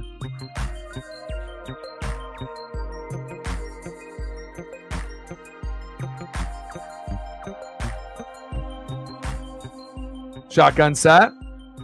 Next. And goes out of bounds. I mean, Nix is a threat like Jaden Daniels. Like, as soon as they get the football in their hands, you don't really know exactly where the play is going to go. And if the play does end up, going outside, like bootleg or RPO, like you kind of feel confident, in Bo and in Jaden Daniels for the most part. It might not end up working out, to a touchdown every time, but you feel like pretty confident when they bounce it outside that they're going to be able to make a play.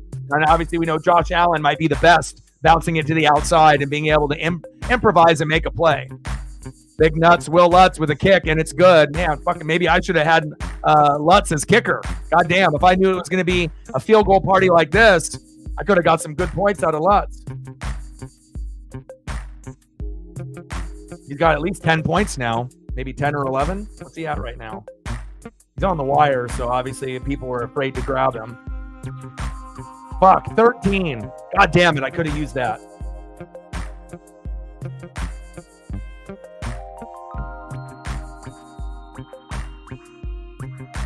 Yeah, it's still early, in the career, but you also got to look, Javonte Williams, not the greatest running back. He's all right, Obviously, receivers could be a hell of a lot better. Dulcich is pretty good when he's healthy, but he's never healthy.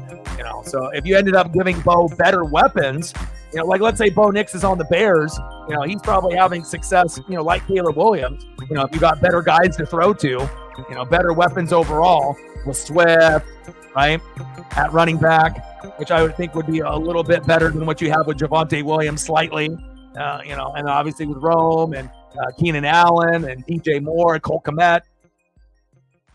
So if you ended up putting them over there, I mean, the stat line would be higher.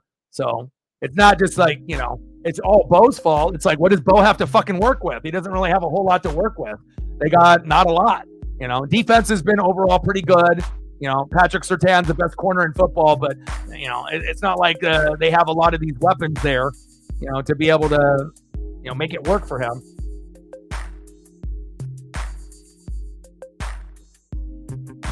Now, Alex Smith never ran around as much as Bo. Bo kind of reminds me a little bit of Breeze and Baker, but again, he needs better talent around him so that we can see exactly what he can do, like he did in Oregon. You put good weapons around him, they can make the plays. But again, if you're looking at the talent level that is surrounded around Bo, it's not very good right now, but hopefully it will be one day, if they end up getting a true number one receiver, a number one tight end, a better running back, better offensive lineman, then the Broncos at some point with Bo will get to 10-7 and they'll make a wild card, but it might take a couple years to get to that point. And I think that's a fair statement. So.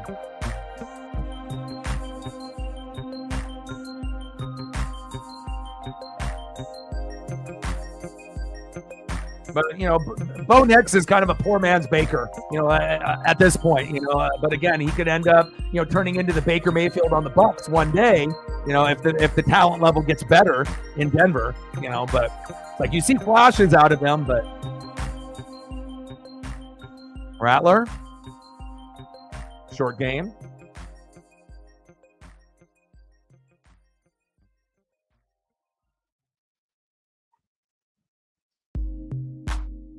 I watched everything at Auburn and all the Duck, stuff. But again, you're only as good as your coach and as well as your supporting cast. So, I mean, let's be honest. If you actually look at the Broncos supporting cast with Bo, it's one of the worst in the NFL. I mean, at this point, there's not really a whole lot for him to work with. I mean, the only team that's probably got a worse one is maybe New England. They don't got a whole lot to work with either. Yeah, you got Ramondre Stevenson, but he got benched. You don't really have a whole lot out there now.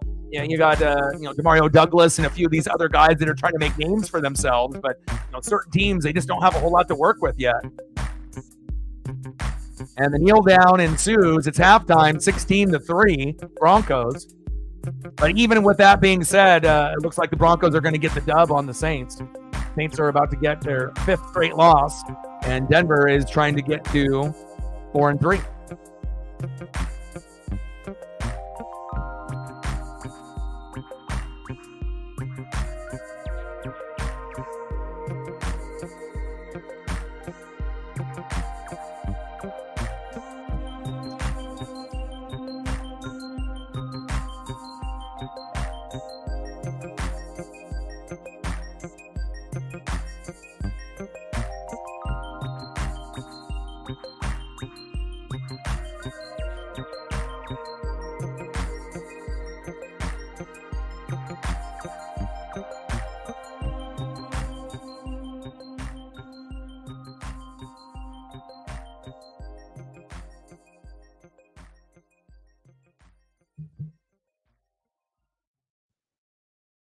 Yeah, but the weapons that he had at Oregon compared to what he has now at Denver here in his first year, it's not even not even close. So, but I do think that he'll get better, just like Caleb Williams, and we'll have to see even with J.J. McCarthy at one point. If he ends up taking over for Sam Darnold, and we see Michael Penix Jr. stepping in for Kirk Cousins one day. I don't know, 4 years from now, if this is going to end up being one of the better quarterback drafts or not, but again, you're definitely seeing potential. Jaden Daniels looks good. Caleb looks good. Bo is doing as good as he can with the limited help that he has, and then we have the other two that we'll see what they can bring, to the table when they get a shot. But it looks like it's a little bit better than some of the previous drafts that we had with the Kenny Pickett draft, the Trevor Lawrence draft, going into the draft with, Zach Wilson and, Trevor Lawrence and and going through Justin Fields and Mac Jones and Trey Lance. So if you're really looking at the quarterback, this particular class looks like it could be like the best class that we've had in a few years. So, I mean, even with just Jaden Daniels and Caleb, and then Bo will, get better as the team gets better. And then we assume Michael Penix Jr. will bring something to the table, if Cousins gets hurt. And then the big wild card is J.J. McCarthy. I don't really think that we know how good he can be in that particular lineup, but they obviously have Darnold now, but we'll see what happens, once those other guys get a chance to play. So.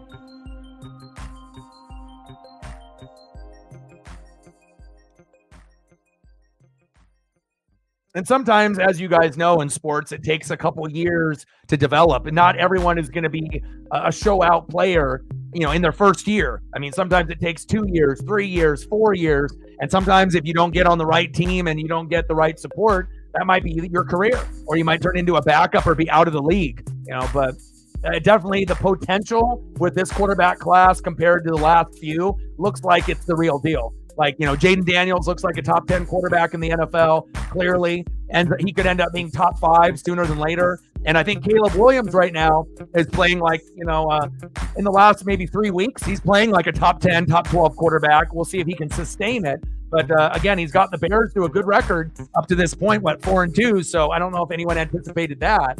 And so again, and then if the Bo Nix and the Broncos win here, they'll be 4-3. So again, this rookie class is pretty fucking good with all things considered. 5 more likes to 20. Like, sub, donate, comment, share. If you haven't smashed that like button yet, please do. And then let me know what you want to do for photos for the people that donated. I got you. 6 more likes to get to 20. Let's go, baby. 5 more to get to 20. Let's get there. And we're at 65. Let's get to a hundo.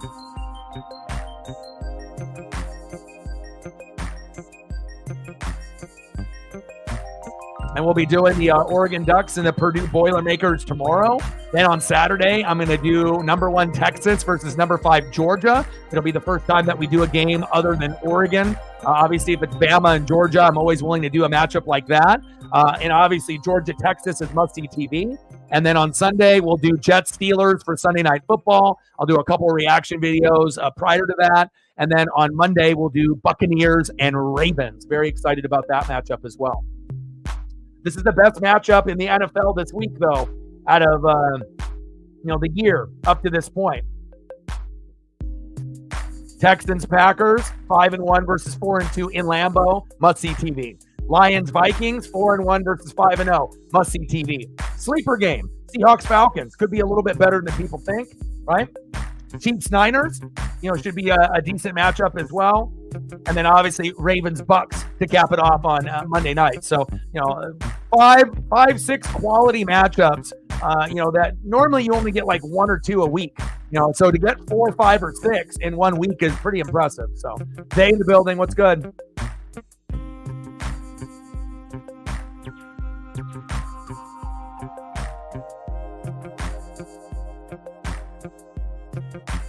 Yeah.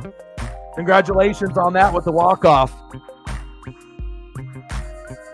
Yankees and Dodgers are, definitely tough. We'll see if you guys can, keep extending the series the best that you can, but it definitely feels like an uphill battle, for the Mets and the Guardians, But congratulations on the dub today, so you can soak that in.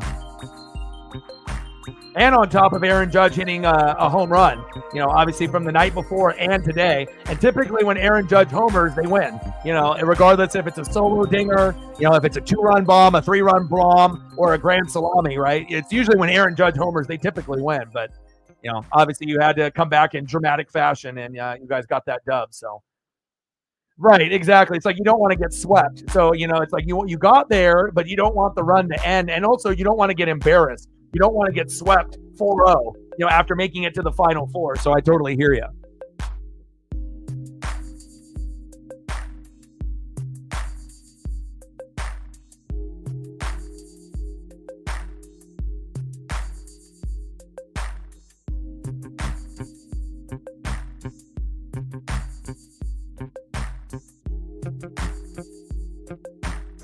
Yeah, but the Saints have already given up. I mean, they were 2-0, right? They lost 4 straight. They're about to lose 5, and maybe they're going to go for the first pick in the draft. I mean, at this point, they're going to continue to lose games, with a lot of their individuals out, and maybe it'll be a good thing for them. They thought they were going to win the NFC South or compete with the Falcons and Bucs.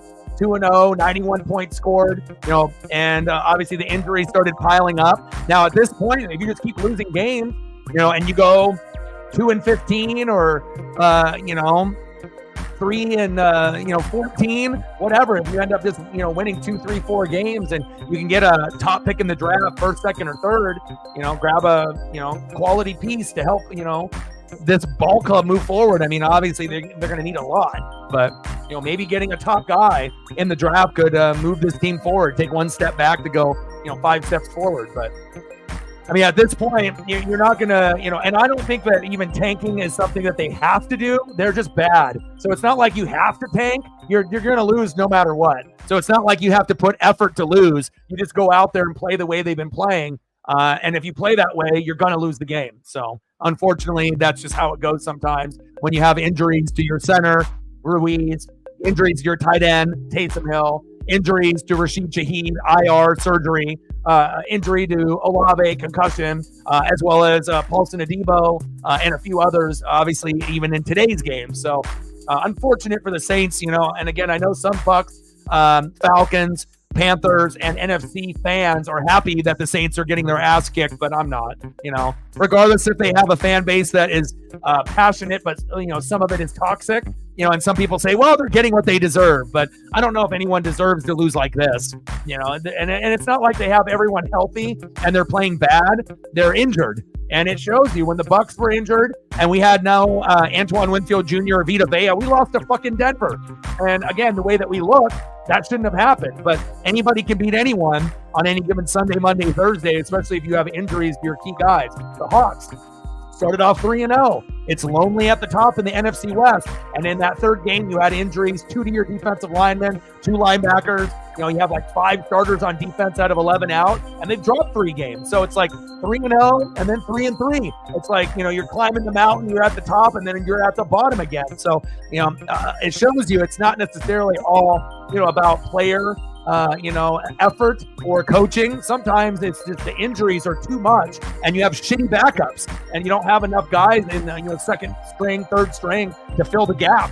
And then you just kind of, get your ass kicked and then they get a little complacent. But I am a little shocked that the Saints are getting beat up this way. I mean, it's like Drew Brees celebratory, appreciation night, and you got fucking 3 points. That's crazy.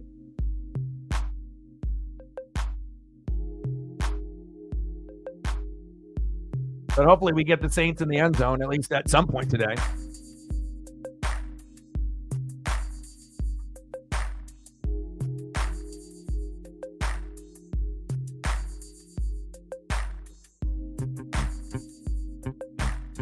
We got some good games this weekend, though.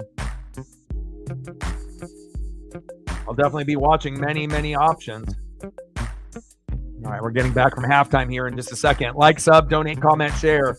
Number 2, Oregon, 6-0 against 1-5 Purdue. We're going to beat the fuck out of them. We should be the number 1 team in the land, but that's fine. We'll wait for Texas to lose to Georgia, and then we'll claim the number 1 spot for at least a week, and we'll see where it goes. We got Bama and Tennessee this weekend, Michigan and Illinois. But really, the must-see matchup is going to be Georgia and Texas.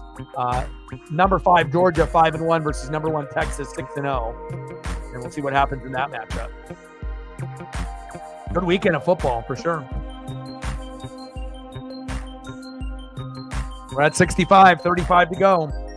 Like, sub, donate, comment, share. Help your boy out.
All right, baby. Let's get some more points, baby.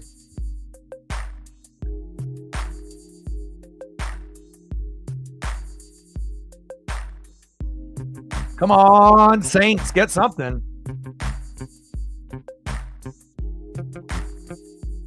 Come in, lay down, honey. You want to lay down? Lay down over here. Lay down, baby. You want to lay down over here? Lay down over here. Lay down.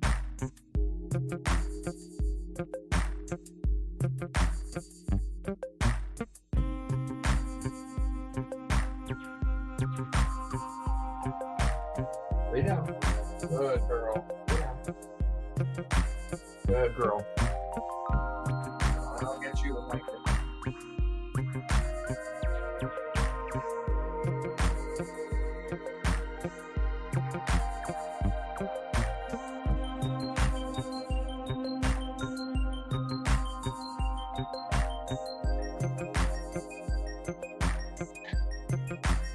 All right. Paisley is in the room, all snuggled up in a blanket next to me.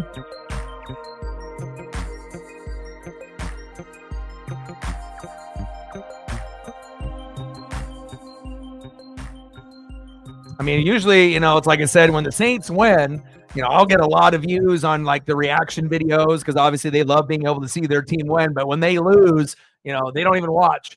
Obviously they just can't handle watching the team play as bad as they are, and I don't blame them. But I mean, I would love still to be able to get the support, obviously with the highlights. But again, if they don't have any highlights worth watching, then obviously the viewership on the reaction videos for the Saints videos aren't going to be as good as they were in the first 2 weeks. Because again, if they kept winning like that, we would be getting 2,000-3,000 views per video. But it's a rough year, and again, sometimes you got to go back, 1 to go, 10 forward, and not ideal with all these injuries they've had. 2nd down and 10, man in motion, little screen pass, short gain to AK-41, Alvin Kamara.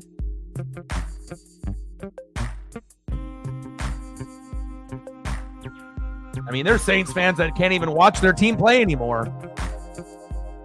Like I said, you got to think about all the teams that are in the NFL right now. The Saints are in a very difficult position. They were on cloud 9, 2-0, 91 points, and then everyone got hurt, and they're about to lose 5 straight. And it doesn't even look like they're going to win a game in the near future. I mean, they might, but they got to play a hell of a lot better than they have in these last 5 games. Pass incomplete. Terrible. Juwan Johnson with the drop, but a little poke there by Mathis, incomplete. I saw the Max Muncy little stat line there, and that should have been PI or holding. Denver is all over Juwan Johnson, but again, when you got Spencer Rattler out there and you're already down 16-3, refs aren't doing the Saints any favors. But that definitely should have been a penalty and automatic 1st down for Nolans.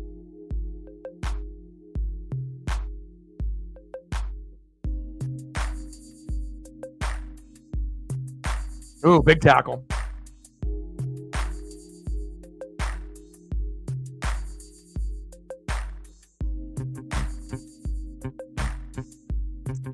Yeah, I mean, like I said, you guys had your, 5 years where you guys were scoring like the most points out of anybody in the NFL, and definitely got screwed by the refs, and and we're one of the best teams in that generation for sure. And it's our time now, with the quality of talent that we have, and hopefully we'll end up having the Saints and the Falcons and the Panthers, all get better, and then we can all have a strong NFC South and we can battle it out. But it's been pretty rough for some of the teams in the South this year. Javonte Williams, wow, carrying Marshawn Lattimore and company. 1st down, Broncos, move the chains.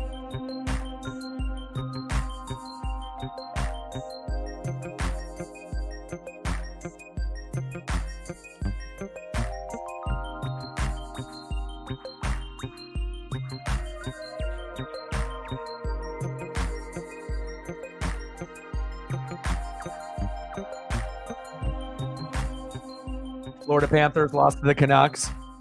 Yeah. But winning the Stanley Cup, and then obviously the year before, they could have won it also. So,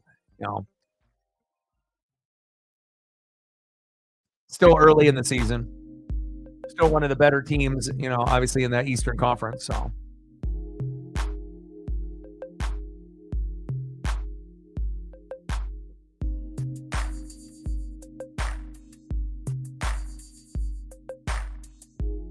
Second down and 3.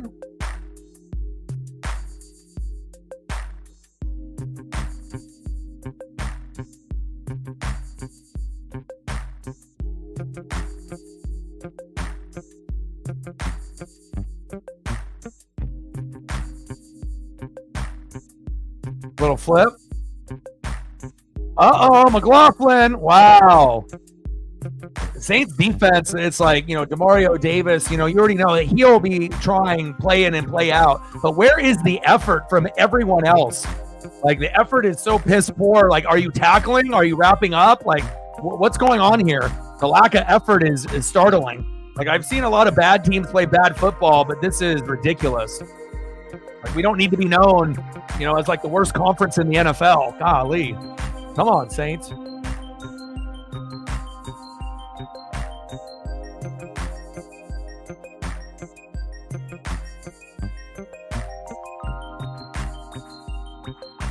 Handoff. And a decent gang tackle by a couple Saints, finally. All right, Zay, take care, man. Congrats on the win with your Guardians.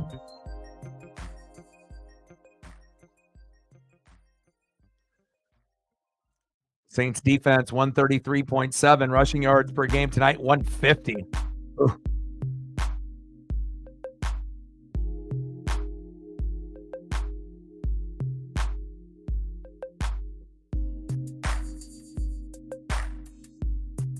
Second down and 9. Saints bring the blitz. Bo got plenty of time.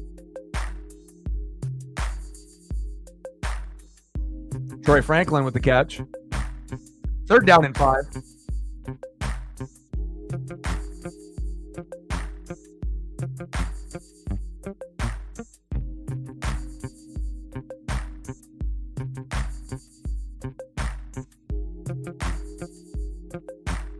Five more likes to 20. Let's get there before the stream ends. Britt in the building. What's good? How are you?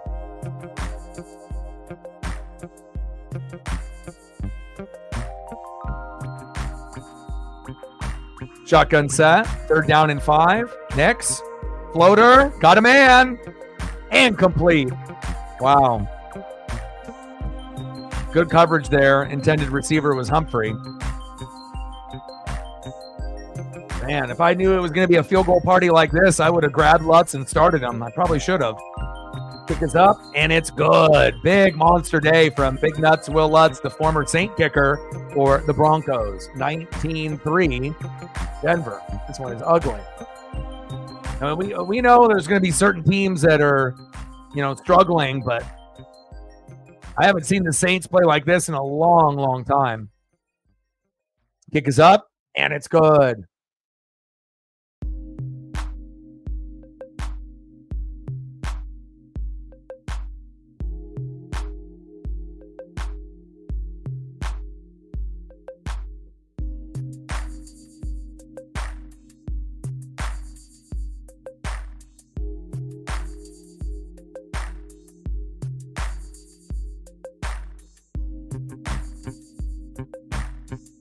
Yeah, I'm going against AK, obviously with Captain Oreo, but one thing though, with the Patriots, right? I got Drake May, and I'm going to start him this week, and I know Reflect ended up grabbing, the receiver as well, which I already had, but then I had to drop because I had to make more room on my roster. But I think that Douglas and May are going to connect this weekend, and I think there's a good chance to be able to beat Jacksonville. So. I know it's been a rough season, and it could go either way, and probably New England would probably still be an underdog, but I have a feeling that Drake May is going to play good this weekend. So, yeah. Well, I mean, anytime, you just look at who I have and who I drop, And if I drop someone, it doesn't mean that they're bad. It's just I have no room. But it kind of gives you an idea of who's good and like who's actually getting points and targets. And it works for us when I did Caleb and you ended up doing Cole Kmet. So, and I wanted to be able to keep both. And I was even considering maybe even playing him. But I'm in such a bad spot, with my win-loss total that I can't really take chances like I would if I had your record. If I had your record, I could take a chance and go like, Drake May and go Douglas and then just pair them up and then hope for the best. But, when you're at the record that I'm at right now, I have to be very careful on what I do. And even when I, have a complete lineup and I don't leave any points on the bench, sometimes you have a guy get injured during the game or you have guys underperform and, you end up getting let down. But I'm doing everything in my power to catch up to y'all. I'm fifth in scoring. I just need to get into, fourth or fifth place. So I'm steadily, getting there, but we'll see where it goes. Reflect with a 3-er.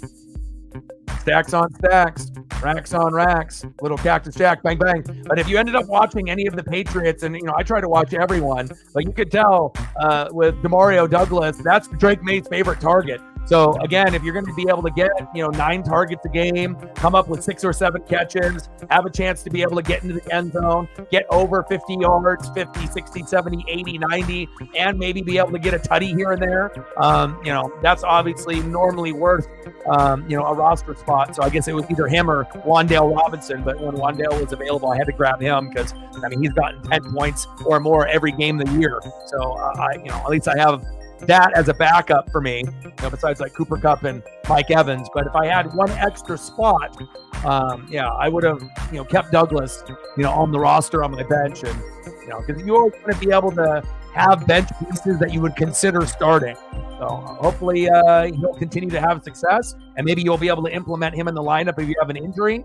And again, I'm not going to be able to play Drake May that often, but I went Joe Flacco against Jacksonville. And I almost got 30 points. I went Caleb Williams against Jacksonville, almost got 30 points. And now I'm going Drake May, and he hit 19 last week with 3 tutties. So if you can get 3 tutties against the Texans, there should be a good chance that as long as he doesn't fuck up, that he could get 3 or 4 against Jacksonville. And if that happens, then I'm going to have a chance to get 20 to 30 out of May. So it's either that or Sam Darnold. And Sam Darnold against the Lions, he could get 20. But he also could get 15, and he might end up having kind of a shit day and maybe only get 10. So I don't know if I really want to risk it by putting Sam Darnold getting 10 to 15 when I think I have a better chance of getting, 20 to 25 out of May. But again, he has to play well, and we'll see what happens in London.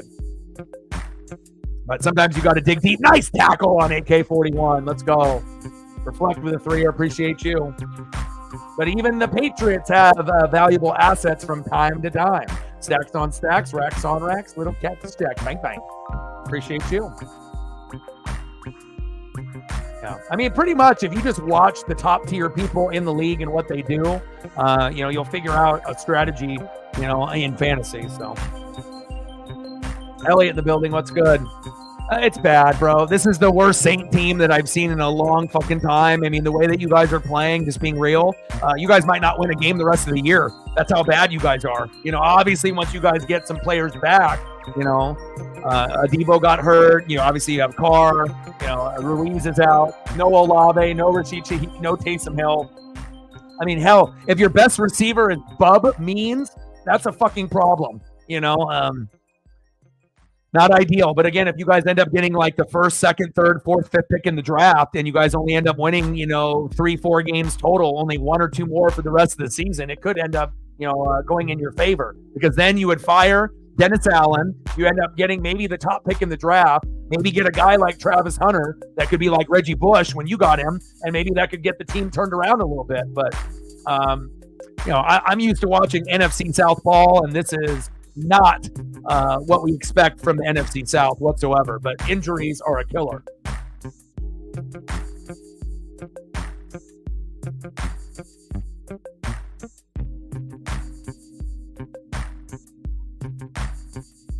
I don't think so. I don't think May is going to get murdered. You watch. If I start him, again, people said I was crazy for starting Joe Flacco, and I got like 30. People said I was crazy for starting Caleb because they didn't trust him. But if you go back and look at his stats, he had a couple games of 20 where he looked like he was starting to turn the corner. And I always kind of fear games in London because it's London. But again, if Jacksonville is the worst fucking defense in football and they can't stop a nosebleed, even Drake May has a chance to get to 19 to 25 points in fantasy. So, yeah, he might end up shitting the bed and getting 10 points, but I have to have my faith in your quarterback this week. So, again, I do have a good feeling about Drake May. And he had 3 touchdown passes, 2 picks, and a fumble against the Texans in his first start, but still got to 19 points. So, again, it's not ideal, but if he throws the ball a lot and Jacksonville's got a shitty D, there should be an opportunity for a couple tutties. So 2, 3, 4 tutties is possible.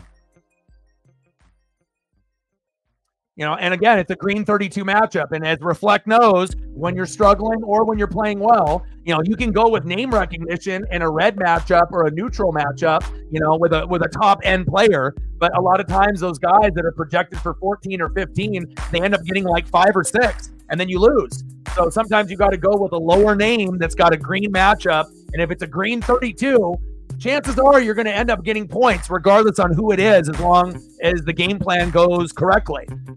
Green 32s, you're typically going to make it work. So I gotta ride that shit Jacksonville D 3 weeks in a row, and hopefully Drake May will help me get a win this week. I need it. But again, not many people are going to play that way. And normally I wouldn't have to play this deep in fantasy. But again, when you don't have a lot of your players available, you have to, be a little bit more strategic. And this is probably the most strategic I've ever had to be. I just need to, not leave any points on the bench. And hopefully I get enough out of my starters to compete.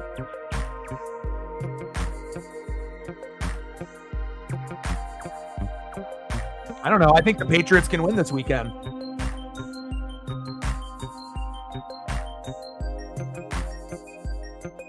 I mean, we already know the Patriots aren't very good, but the Jags aren't good.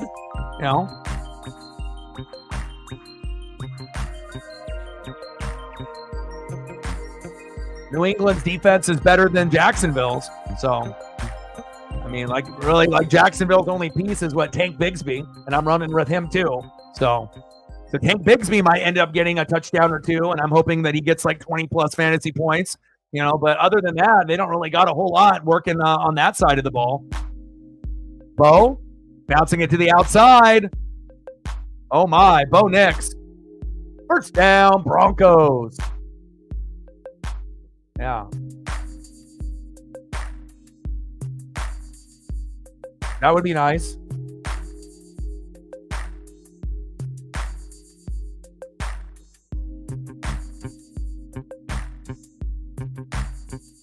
Well, Chief is probably playing.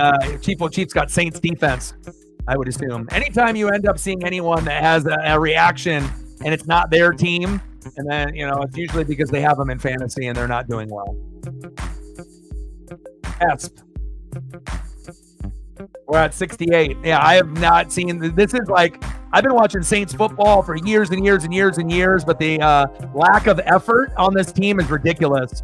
Like, it's like almost they're trying to get Dennis Allen fired, but the lack of effort is frightening. Like, you got one guy out of 11 trying on D, like Demario Davis, and that's about it.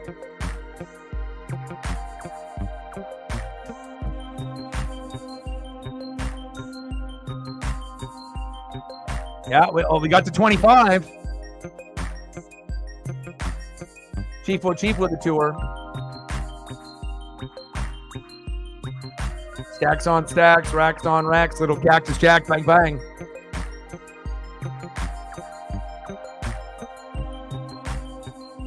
Yeah. But the Bucs have a team good enough to make it to the NFC Championship game, or overachieve, and who knows, maybe even a Super Bowl appearance in the next couple years. Denver is not even in the same fucking stratosphere as Tampa on offense or overall, but it shows you that, when you have these type of injuries and then you don't believe that you can compete, and even if it's Drew Brees, like, celebratory, Drew Brees Day, and they have him there, even that couldn't save the Saints here today, and that's That's pretty rough, because the Broncos are making the Saints look like a high school team or a Pop Warner team. It's brutal, bro.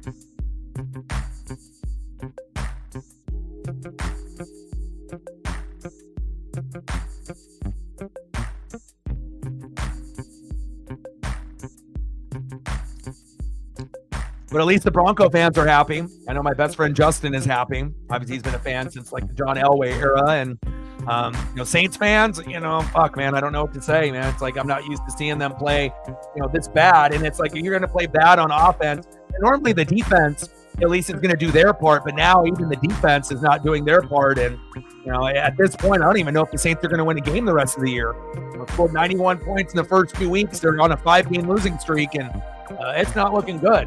Obviously, if they get some of these players back, that'll help. But not looking too good. I mean, at this point, you guys are pacing to win maybe 4 or 5 games total at the most. But, I mean, if you keep playing like this, you might not win a game the rest of the year.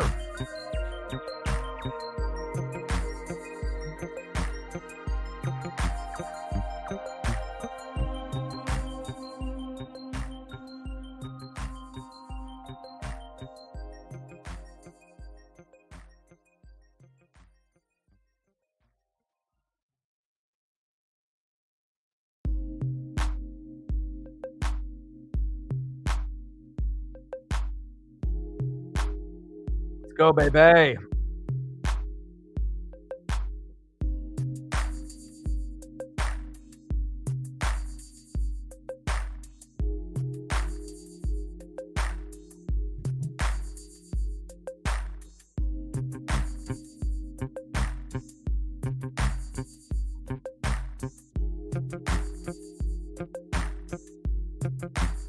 Yeah, I mean, and that's real, bro. It shows you how things can change so dramatically. 91 points, people talking about the Saints winning the NFC South, looking amazing, and then injuries hit, and then everything went to hell. Seahawks starting off 3-0, getting injuries, and then dropping 3. Like, it shows you, like, how important, players are. And if you don't have good depth or good coaching, you get fucked. Like, it's like there's no coming back from it. Like, first string and second string players are so much better than third and fourth string. And I mean, maybe this is exactly what you guys need to get Dennis Allen out the fucking door, because obviously he should have been fired a couple years ago. And maybe this is what you guys finally needed to get him out of there. Even though it's more injuries rather than coaching, but it's effort, coaching, and injuries. It's like the trifecta of getting fucked, right?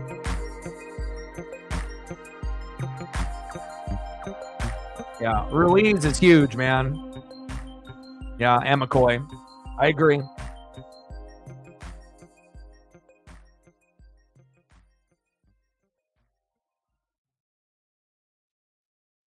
Oh, man. I just don't like seeing shit football, Come on, Rattler. And you got to think that the Broncos don't have Patrick Surtain out there, but it doesn't matter.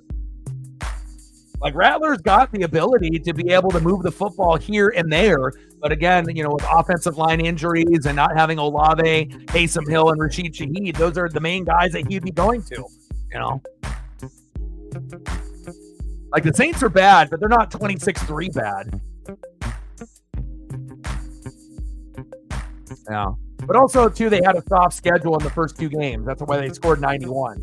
Then the injuries happened, and, they keep getting worse and worse and worse. But if we can get Dennis Allen fired and they can bring in someone new, that could be a blessing in disguise. So, yeah, I was about to say, I was looking for him on your roster, and I noticed that you had 0 points, and I was like, uh-oh, you picked the wrong guy again. You've been picking the wrong one the last couple weeks on accident, but, Again, we also had Chris come in and said that he benched him for Chase Brown. But I said, Chase Brown still has a good chance to mirror what Javonte did. But, sometimes it's hard to predict on how things are going to play out in an NFL game,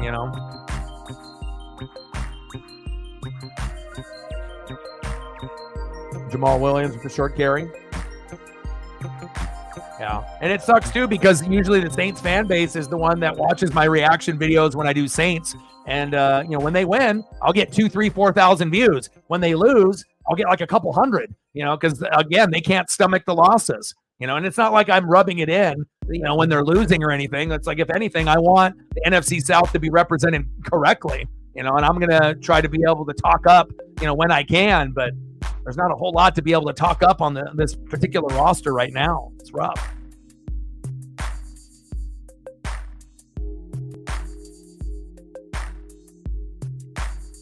Yeah, maybe a new owner would help too. But Dennis Allen needs to go and should have been gone years ago.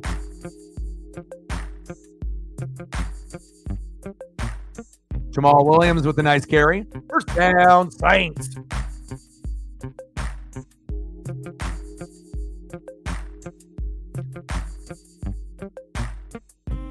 Yeah, injuries are a factor, though, when you got key components that are out. If you got half of your offense out and half of your defense out, you can't expect to compete.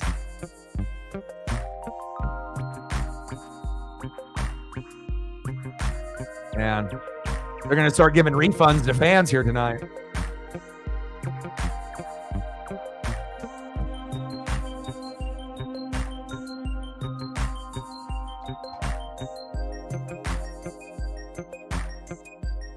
Yeah, that's the problem when you end up putting a defensive coordinator or an offensive coordinator at head coach, and it's just not the right fit.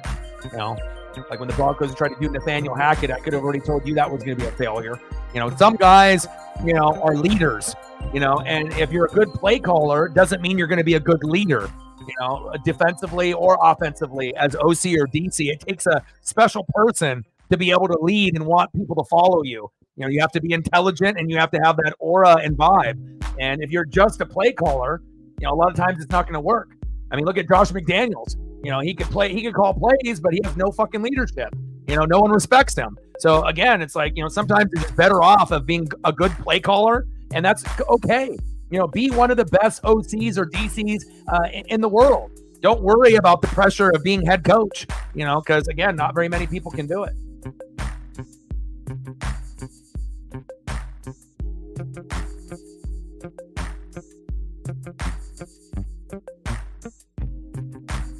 First and 25. I mean, I haven't seen a Saint team look this bad in fucking a long time.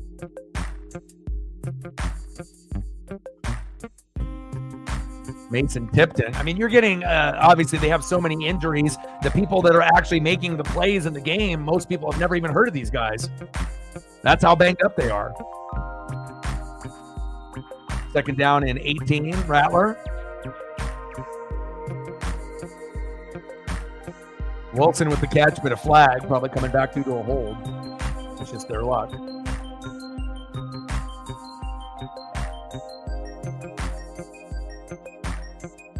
Hands to the face on the offense. Go figure.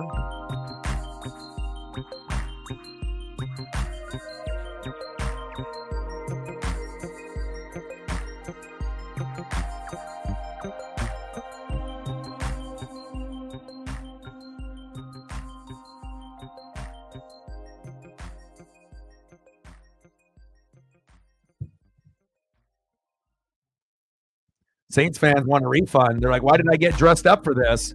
Get my Drew Brees little t-shirt or little towel. Second and 28. 12 noon. You know what time it is? Time for a sack lunch. Yum, yum, yum, yum, yum, yum, yum.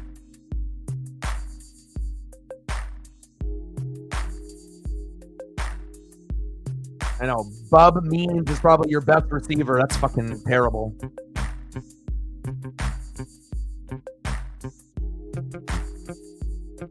We're at 70, 30 to go.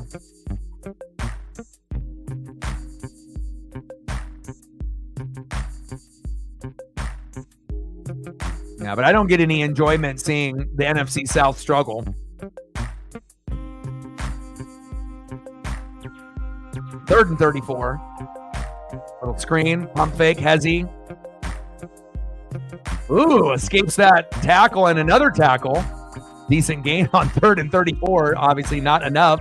Bub Means, get him the damn ball. And again, if the Saints, are already down by this much, they should have been taking some deep shots to Bub, deep. I mean, what's the worst that can happen? It gets intercepted and it's like a punt, but you might get PI and you might end up getting like a long Rashid Shaheed touchdown. But again, if you're not having enough time to actually make a play like that happen, then you're going to be stuck at 26-3. Yeah. Well, you got more hate in your heart, So again, if you're a Hawk fan and Niner fans, they hate each other. So for me, I appreciate greatness for where it's at. So younger me, might have had the hate, but I don't got the hate anymore. I appreciate greatness where it's at. So I appreciate a good rivalry. And when I end up playing the Saints and the Falcons and the Panthers, of course I want to beat their ass and win. But when I'm not playing them, I root for them to do well. I don't root for them to just play like dog shit like this.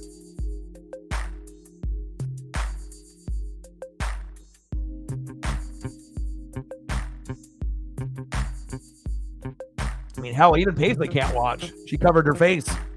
She says, I can't even watch this, Dad.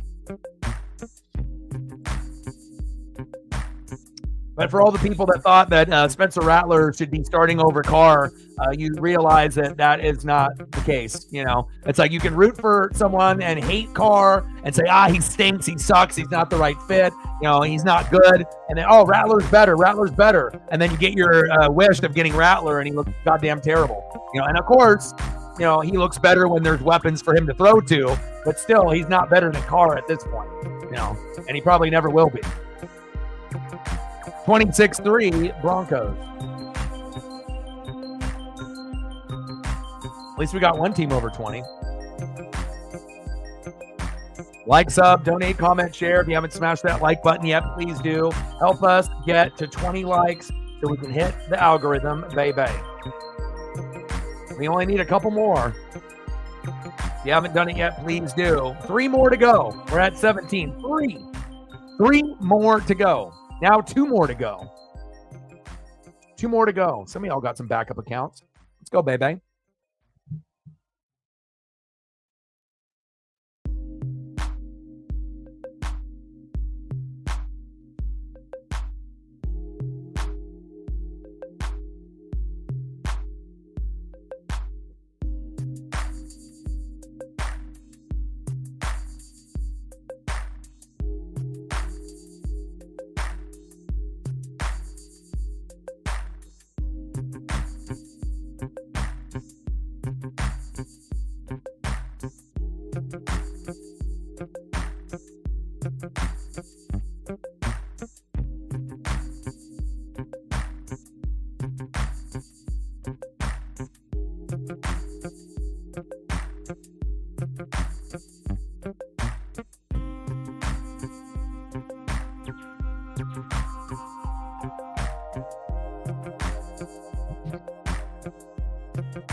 Bo's been doing a pretty good job overall, him and Caleb Williams and Jaden Daniels. Like I said, I feel that this quarterback class might end up being one of the better ones in many, many years.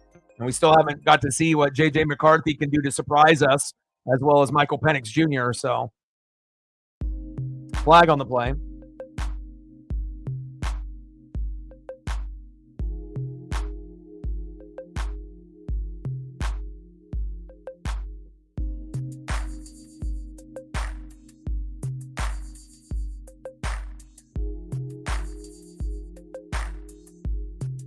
Yeah, it's like, man, if they would have done like a Drew Brees, like celebratory kind of game, they should have done it in the first 2 games. At least whatever game was at home in those first 2. But yeah, I mean, again, like, I'm starting him in fantasy, so obviously I believe, and if he played like shit, but again, in his first start, 3 touchdowns, 2 picks. You don't really like the 2 picks, and he had a fumble, but he showed promise, and Sometimes you got to be able to take a chance, like go with Sam Darnold, which I still might do against Detroit's defense. No Aiden Hutchinson, but you just don't really know how the flow of that game is going to go with the Vikings and the Lions, even if Darnold is at home. And he had a kind of a shitty game against the Jets in London where he put up 4. It's like if I'm going to start Darnold, I need him to get to like 20. And if he doesn't get to 20, it's got to be like 17, 18, 19. I can't afford, Sam Darnold to give me 10 to 12. I need to get 15 and above. And I feel like Drake May going against a shittier D, than the Lions would maybe be able to give me that opportunity. And, I don't necessarily feel like 100% comfortable with it. But sometimes those are the tough decisions that you have to make, based on the ability of the player and also the ability of the shit defense that you're going against. End of the third quarter, 26-3 Broncos. Yeah, and I'm hoping that Drake May, does it for me because, again, I started Joe Flacco, got me almost 30, started Caleb Williams against Jacksonville again, almost got me 30, and I'm hoping Drake May can get me 20 to 30, obviously, on the weekend. And I wouldn't expect him to get more than Flacco or Caleb because those guys have played better than him up to this point, and this is only his second start. But if you can go 3 touchdowns on the Texans and lose, you can get 3 against Jacksonville, at least you would think so. So I'm hoping that that's the case. So Michael with the $5, appreciate you, my guy. Stacks on stacks, racks on racks, little cactus jack, bang, bang, $5 holla. Let me know what you want to do for a Saints photo, and I got you. Did you see the post that I sent you? I sent you the post on Twitter/X with the interview. Did you see it?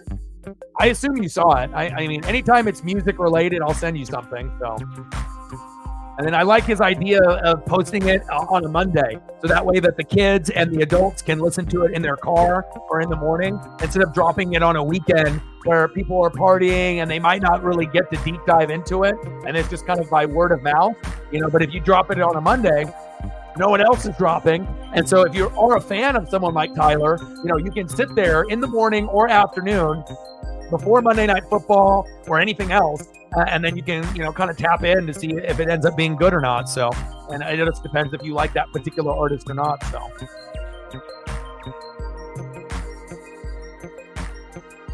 we're in.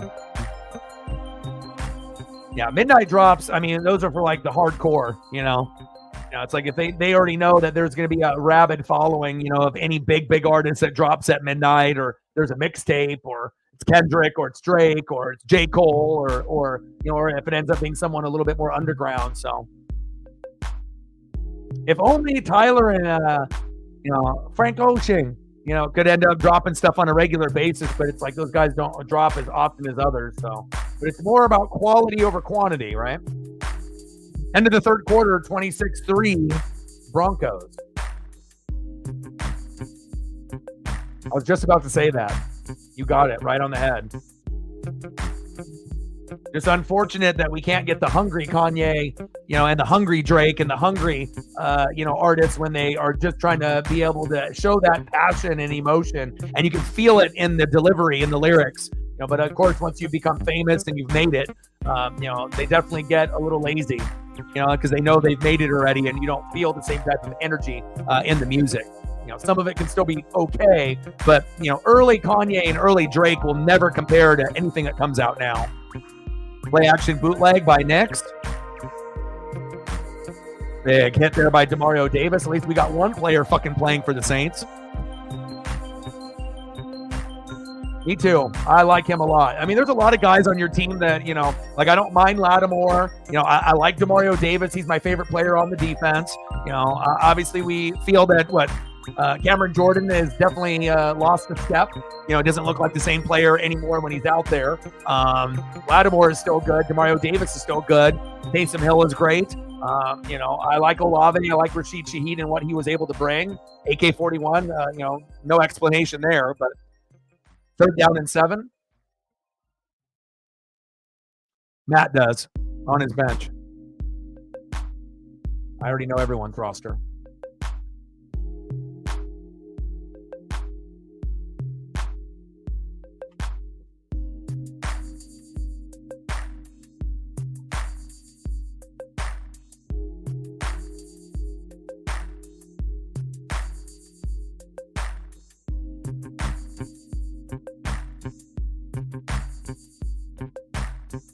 Yeah, number one injured team, and obviously the results are very clear. I mean, imagine if you actually had a good offensive coordinator to get this guy the ball like 10 or 12 times a game. That could be a huge difference every week if you actually use this person as like one of the best Swiss Army knives, in football. And they've never used him to that potential. Like he would have, 3 bad games where he never would get used, and then he'd have a breakout game of like 20, and then 3 games of like 5 or less, and then a big game of 20. Like, how about you get him the ball every game at quarterback, running back, wide receiver, tight end, slot receiver. You move him around, hell, punt returner, kick returner. You could put him on fucking defense. You can put him anywhere. But again, I feel like if you would utilize that player, like just imagine if Taysom Hill was on the Niners. They would be using him every fucking game, and again, that's the difference between a good offensive coordinator and the ones that the Saints unfortunately have had, because it's probably the most wasted piece in football that could actually score 10 to 20 points in fantasy every week if he was utilized correctly. Throwing the ball, catching the ball, running the ball. Who can do it like Taysom Hill? Nobody. So why don't you use that player if you know he's the only one that can do those things? It's mind-boggling to me. But again, that shows you the difference between, good coaching and having the right coaches there and understanding the talent of that player or not, unfortunately. So, I mean, he's so talented, he could actually score like 30 in fantasy. He could throw a touchdown pass, catch a touchdown pass. Like, he can do a lot. He can run for one. Like, he literally could be a guy that could throw for one, run for one, catch for one in a game. And I don't think there's anyone else in the NFL that could do that besides him, So if like fans recognize that, like, why don't the coaches? It's just very weird. It's like you got this amazing piece, that could be used, and you just choose not to use it. It doesn't make any sense whatsoever, but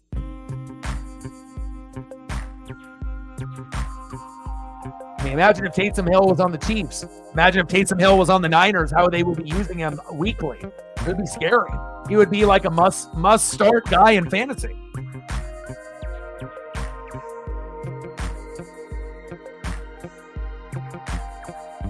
I mean, playing tight end and putting up like 20 points a week because you never know if he's going to run the ball, throw the ball, or catch the ball.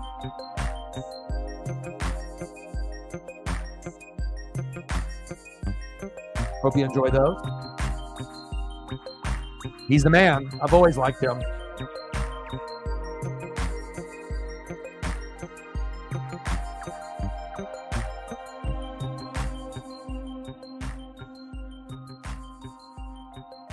Absolutely.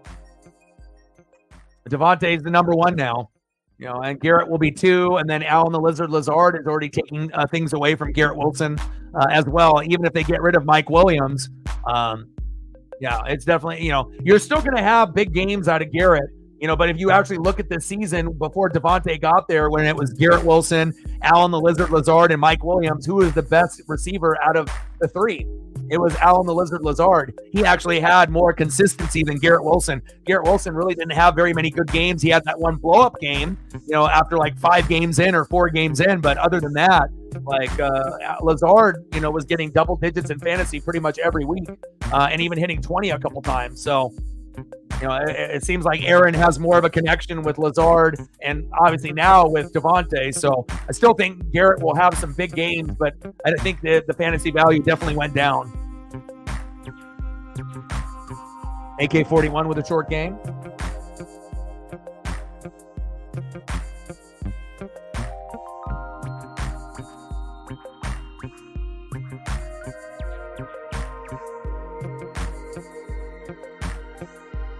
Shotgun set.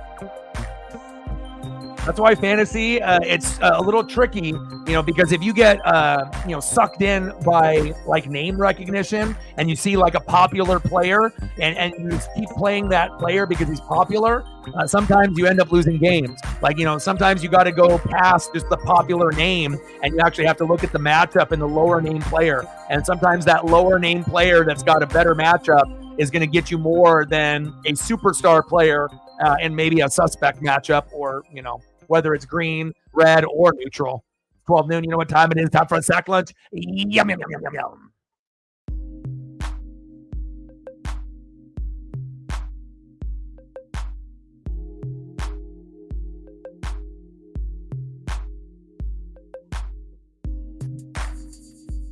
Tipton with a catch. I mean, at this point, if the Saints get a first down, I think they should get like 3 points. Every first down they get 3. At least that would make the game a little bit more interesting.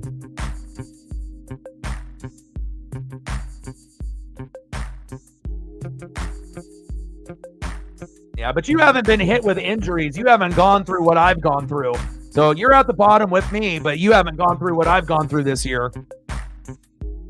You know, you've been relatively unscathed. You know, for some of us have had some really terrible injuries that have impacted, you know, the fantasy numbers big time. 12 noon, you know what time it is? Time for a sack lunch. Yum, yum, yum, yum, yum, yum. I mean, fuck, I'm at 101 moves already. I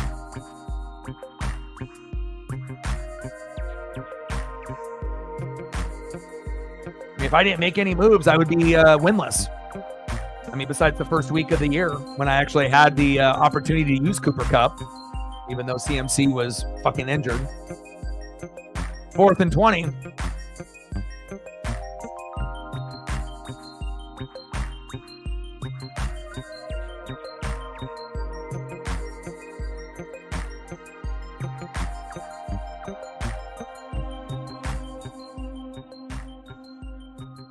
Crazy. I never thought the Saints would look like the Panthers. Brutal.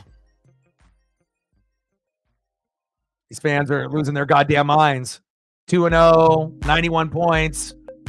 Now everyone is a crying meme. Brutal.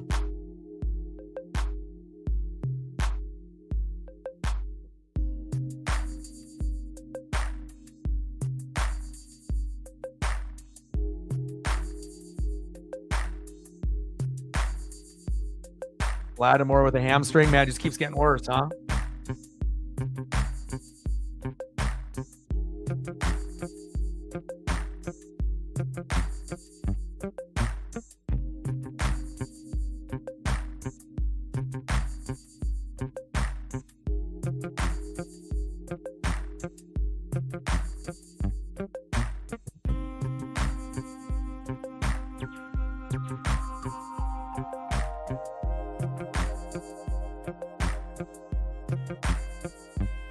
And like I mentioned multiple times on the stream, make sure you're taking care of your mental health, especially if you're like Elliot and Double E, a Saint fan. Things can get tough, you know, with your sports teams losing and not playing well, but things will get better at some point, but maybe not this year. But again, addiction, depression, anxiety, you know, we go through a lot of these battles, as well as our sports teams and fantasy teams winning and losing. And you got to make some minor adjustments to your daily routine so that way you don't get sucked in to the trap of sports to have it ruin your whole week. You know, you have to be able to move on from it as soon as you can, knowing that there'll be another game in the following week. But again, if you're a Saints fan, it doesn't get any better going into next week. Okay. But if you make those minor adjustments, eat a little bit better, exercise a little bit more, you know, listen to a little bit of music, and then hopefully, you know, one of your, you know, teams can end up getting on some kind of win streak to be able to turn your life around, and then you can end up winning the day. 26-3 Broncos.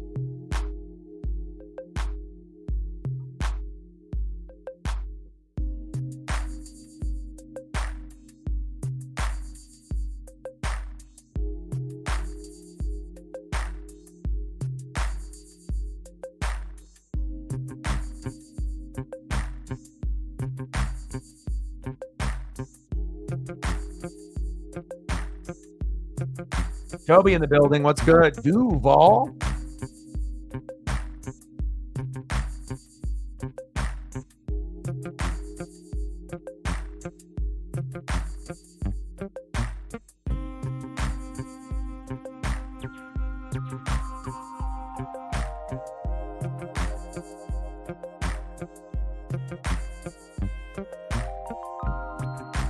Yeah.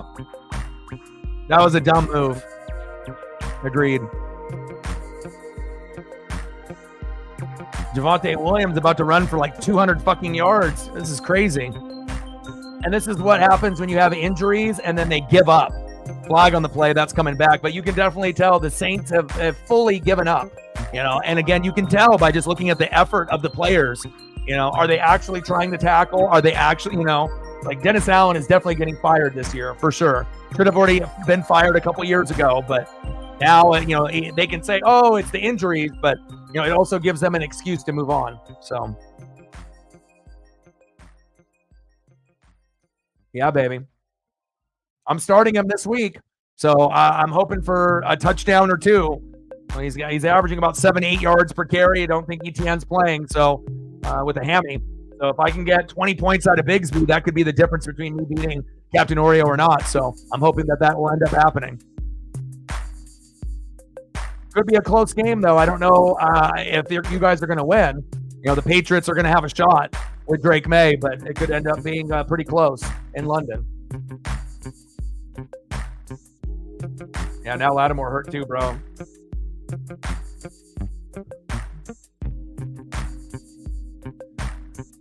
Trevor to throw Bigsby a catch. He doesn't really catch passes, though. He's not that type of guy. He's more of the bruiser back.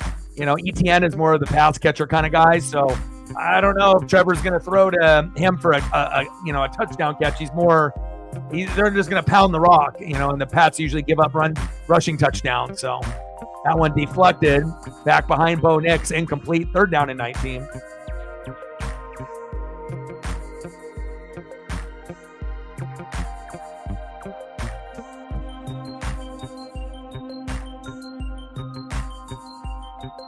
Drake May, Tank Bigsby, Tony Pollard, Mike Evans, Cooper Kupp, Sam Laporta, Tank Dell, Jets D, and Bates at kicker. I got 2 tanks. I can't lose with 2 tanks in the lineup. Tank Dell and Tank Bigsby. Let's go.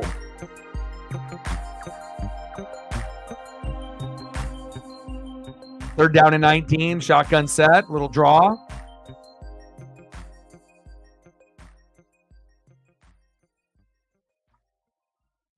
Elliott's not looking at his numbers on the bench. 26.1. My God. Elliott. Now, if you were playing someone at the top, you would probably be screwed, but, you're still protected to beat Megan and whatnot, so it might not hurt you overall. But if you were playing like Reflect or like Shep, then you might lose, based off that mistake. But, if you end up playing someone that might be in the bottom 5 instead of the top 5, it might not, it might not hurt you. You might still win.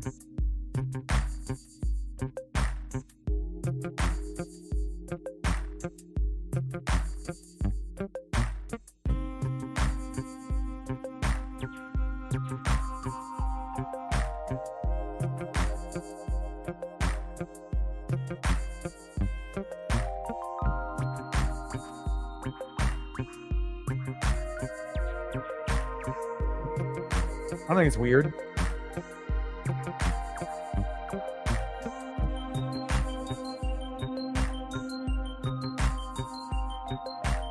Well, you should feel good. You like your odds because on paper your team is better than mine, but I got better matchups than you. So we'll see who the sports gods love more. If they love you or if they love me. So we'll find out.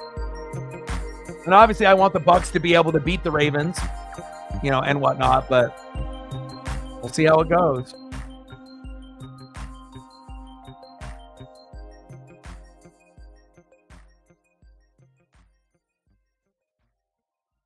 And I got Mike Evans, and you already know he's going to score once or twice against Baltimore. So, if you score, I'm going to score. So, and the Chris Godwin game was already last week, and they typically alternate. So it usually goes Godwin, then Evans, and then Godwin, Evans, and sometimes it's Evans, Evans. So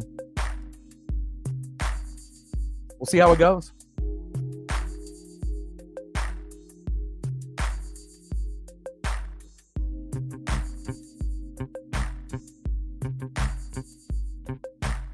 But I got green 32, green 27, green 31, green 30, and green 26. And you only have one green matchup. Baker, and then your defense. So, and you got some reds in there.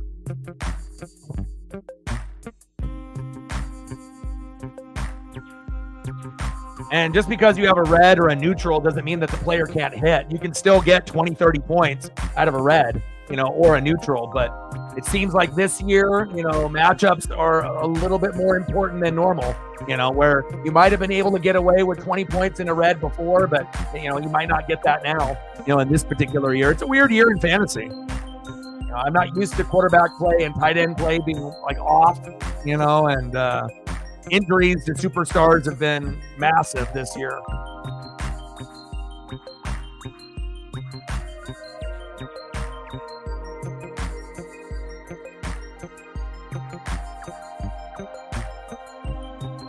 Yeah, that lineup right there looks like half of the guys might hit, but the other half might dud. Like Zach Moss doesn't look very good anymore. Chase Brown took the carries. Ayuk is hit or miss, could be 5 or 20. But some of the pieces are good. It just depends if they have the right matchup for the week.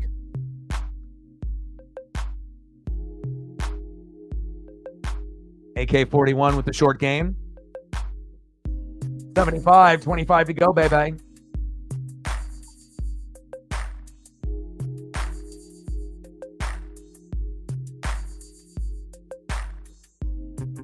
Nice tackle there by the Broncos. Juwan Johnson, go Ducks.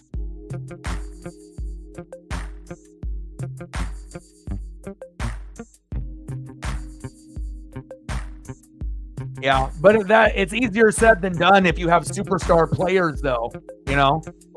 Even in my situation, 99% of the people would go Sam Darnold over Drake May, right? But again, I'm not everyone. So, sometimes I got to trust my own gut based on my film study and me watching and reading, and sometimes you're going to be able to hit and sometimes you're not. But again, it's hard to be able to bench a superstar, But again, if they ended up burning you, then, I usually don't play them the next week. Like James Conner burnt me last week and I lost because that bitch ass only got like 6, So, yeah, you can get 14 to 18 points. But again, if you end up burning me, you're usually off the team. I kick you to the curb, or I put you on the bench. The players have to learn a lesson. I'm like the dad. I'm the coach. You fuck me over, you get disciplined. I'm not going to just get fucked over and then lose because you did a shitty game and then put you right back in the starting lineup. You got to prove to me that you can be consistent again. And then once you're consistent, I'll put you back in there. But I don't just let someone, hurt me and make me lose and be like, oh, I forgive you. Let me put you back in. Fuck that. I got to make sure that these motherfuckers learn a lesson. You screw me over, you're done. You're dead to me. Or you're on my bench and you have to prove it.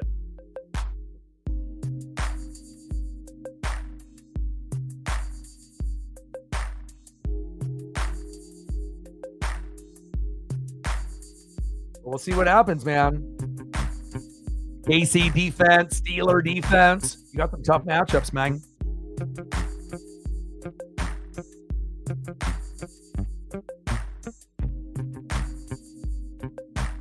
And I've closed the gap. I'm only projected to lose now by 7, where before it was like 14, 15. Let's go.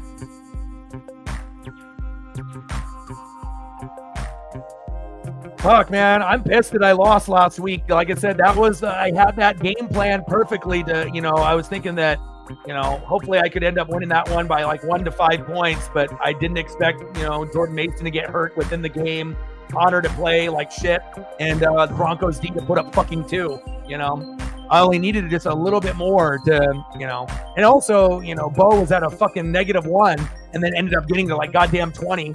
And that bullshit touchdown from Nix to Sutton that they counted shouldn't have counted, but it is what it is. But that was the one that I needed to get closer to 500, and that would have been perfect. If I could have been sitting at 3-3. But sometimes you do everything right, and then the players don't do their job or they get hurt. It's not my fucking fault. I did everything I could to put myself in a position to win, and how could I predict that Patrick Surtain was going to get a concussion on the fucking first play of the game? I mean, Jesus Christ, and that's a defense that normally gets 10 to 15 points. Brutal. But I feel like if you get an injury in the game, you lose pretty much 100% of the time. If it's a wide receiver or running back specifically, they get injured and they're a good player. It's hard to be able to make up those points. But we'll see. I got to beat Captain Oreo now. I got to climb up again. I'm in 7th, but I'm 5th in points, and I haven't been able to even have a strong lineup all year besides week 1. I'm ready to be able to have a strong lineup. I deserve it. I mean, I'm already a fucking 100 moves in. I mean, how many moves do you goddamn have to fucking make to be able to get some dubs? 200? Shit. I'm going for 4th place, baby. I need that last spot. That's what my goal is.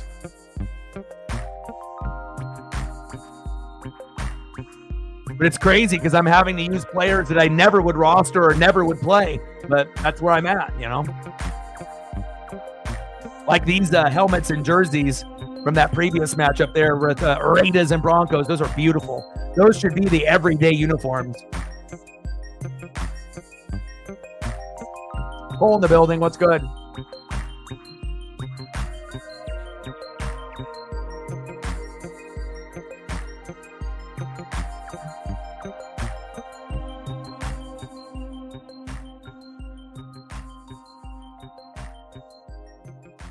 Little screen pass.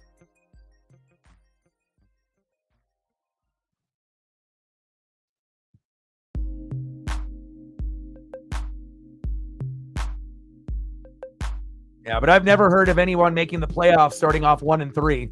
So, if I can get to fourth place starting off 1-3, that would be one of the biggest accomplishments in my fantasy history, especially with all the adversity that I've had to go through.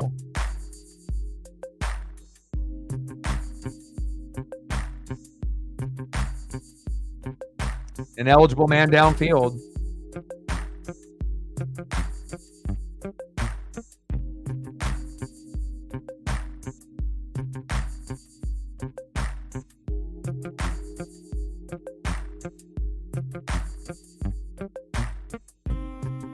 Yeah, I've never seen it like this. Like I said, this is the most competitive it's ever been. I just wish I wasn't on the bottom end of the fucking stick of everything. But, sometimes you got to have these, I guess, type of, I'm not used to it, but, I'm doing the best that I can with what I have to work with. So.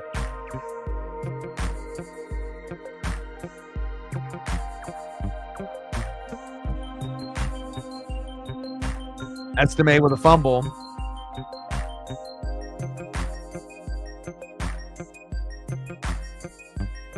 Willie Gay wishing he was back on the Chiefs. Let's look to see if he's down or not. Oh, he fumbled it. That was definitely out before he went to the ground. Yeah, but lots of 3 and 4, 3 and 3, 2 and 4, more than I've ever seen. And usually when it's like that, you're going to have one team undefeated, and then another team that's got one loss, and then everyone else, is kind of in that jumbled mess. So. But I feel like, my early losses were just based on who I played. If they were spread out a little bit, I think my record would be better. But I had, 3 tough ones in a row that led to 3 losses. And if those were spread out, then I think I would have been okay. But, just unfortunate that I had to play the 3 people in a row that I did. And I think anyone would have lost if they played those 3 people that I did. So I just need to get my point total up and then hope that the opponents that I play don't score as much.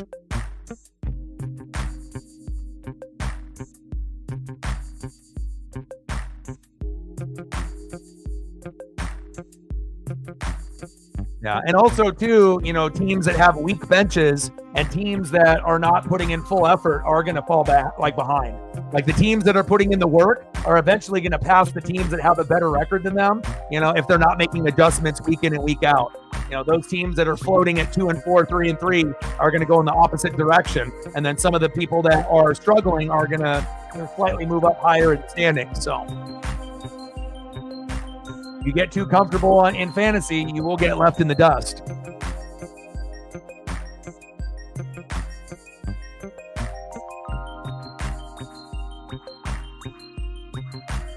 Fourth down and 1.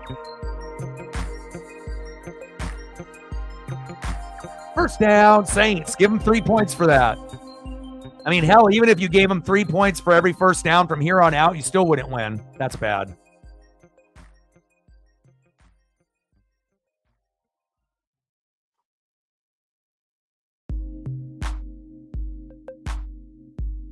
Yeah. Well, also, too, just getting CMC and Cooper Kupp back healthy will help. I want to be able to play with my top 2 players. Everyone else has been able to do it, at least for a few weeks. I haven't been able to do it at all.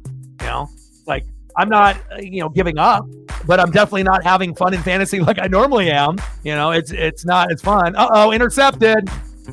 Touchdown, Broncos. God, the Saints are terrible. You kidding me? Are you kidding me? Unbelievable.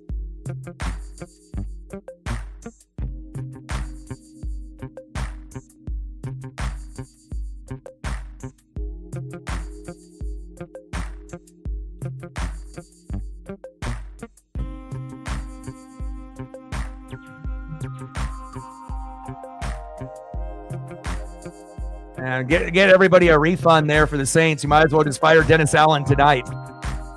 But even if you put someone else new there, it's not like it's going to get any better. But this is a shitty quarterback play by Spencer Rattler. Like, you got to be smarter than that as a backup on when to get rid of the football or take a sack. And he also had a fumble that went back but got reversed. That guy's terrible. On the bench, on the wire. I had him, but then I dropped him because you did me dirty and got me 2, and I lost him at. So I said, fuck you. And I put him on the bench, and no one can use him. So, plus they have an easy matchup next week against the Panthers, but then they have 3 tough ones against like Chiefs, Ravens, and the Falcons. So they won't even be usable in a few weeks. You'll be able to use Bronco D for 1 more week, and then you'll have 3 weeks that you're going to have you'll run a risk if you end up playing them. So, so in that regard, I could have used them, but again, you burn me, you fuck me over, then nobody gets to use them. And I got Jets D, so we'll see if the Jets D can get me at least 10 to 15. So now, if I would have won with Broncos D last week, I would have had Broncos D this week, but that's what happened. You do me dirty, then you learn a lesson.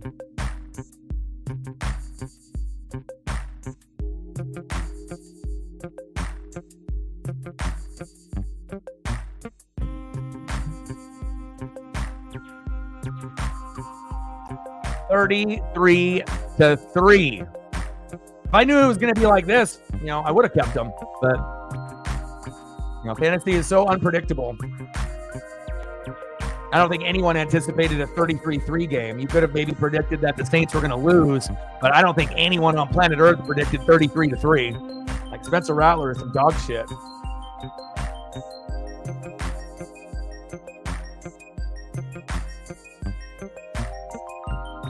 Yeah, Randy Johnson rookie cards, I pretty much have all of them. They're not really worth a whole lot, though. I mean, if you have the upper deck, one, that's probably one of the more valuable ones. But, I mean, if you send it in to get it graded and it grades back like a 9 or a 10, then it'll be worth a little bit more. But, if it costs you $20, $30 to get it graded, it probably wouldn't really be worth it unless it ended up being a 10. So, but he's got tops, score, upper deck. There's a few different variations of his card. So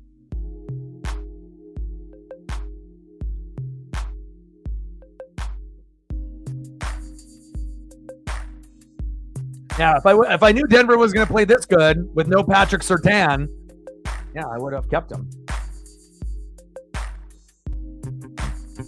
But again, I've been screwed over all the time this year, so it doesn't surprise me.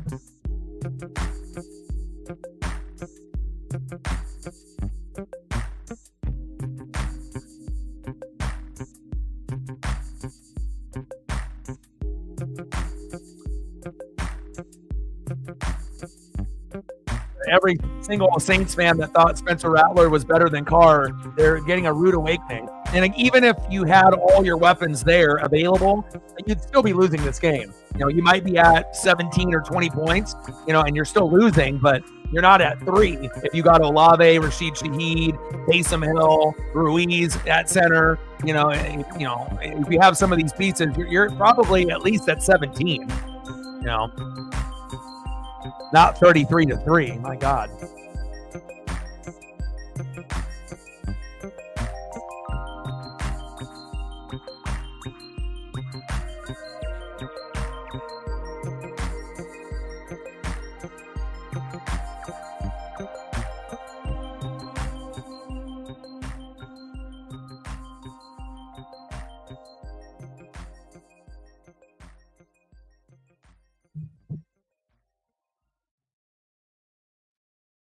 Yeah, I hope the Saints get better. First down, Saints, move the chains.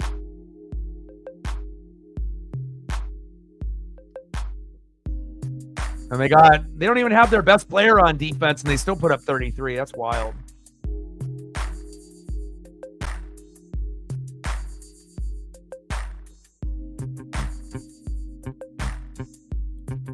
Now we got an injured Bronco. Oh, brutal, brutal, brutal. 33-3. Man, the Saints have really hit a wall. It's like almost watching the Panthers when they had Bryce Young out there, maybe even worse. But, this is the number one injured team in the NFL.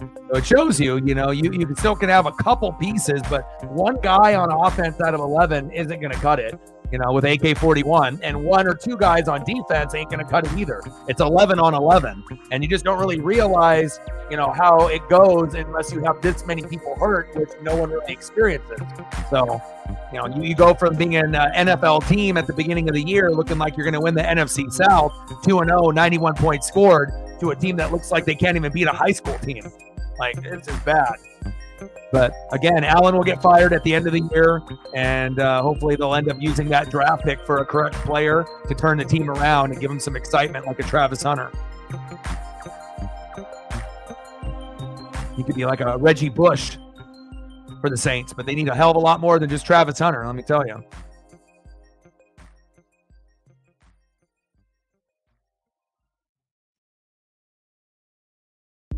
First down and 10.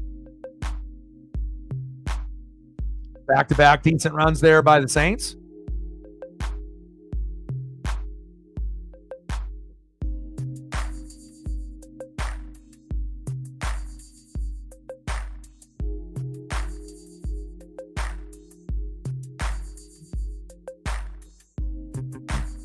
What happened to my hands?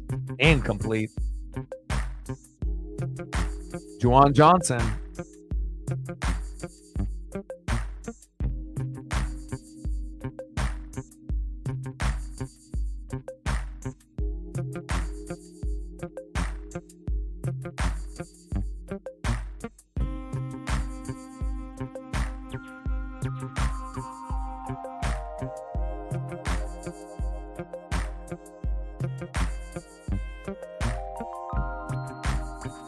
Instead of getting blown out by Captain Oreo, Doggy Dog is going to make it a game. Only projected to lose now by 6. AK-41, some games he's going to put up 20, 30, 40 points, and other games he'll put up 10 or less. And I don't know if anyone would have predicted that he would have put up 10 yards total, but sports god's doing me a favor.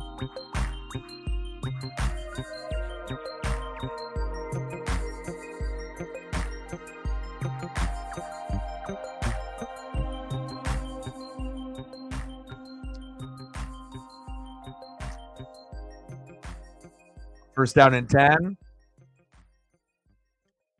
Rattler with the slide. And he's injured. It looks like he's limping.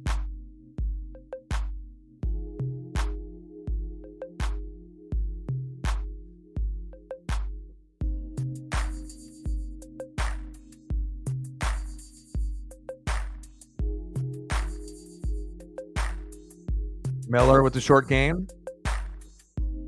If any. Third down and 5.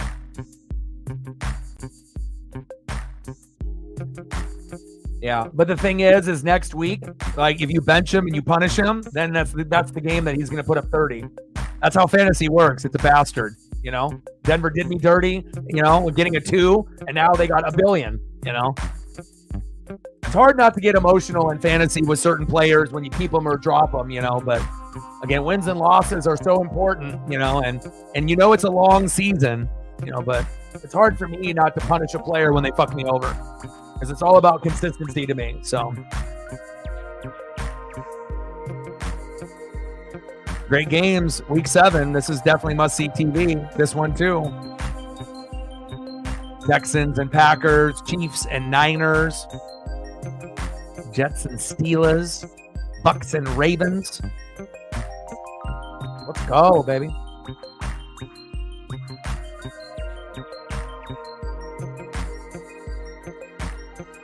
Minnesota, Detroit as well.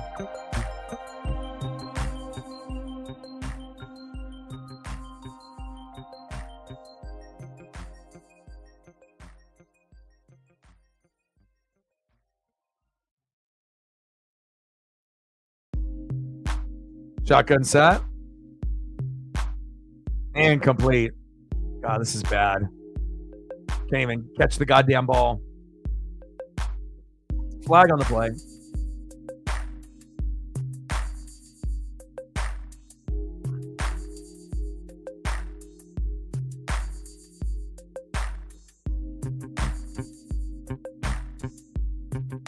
Now Hainer is in. Spencer Rattler, you ain't it. First down and 10.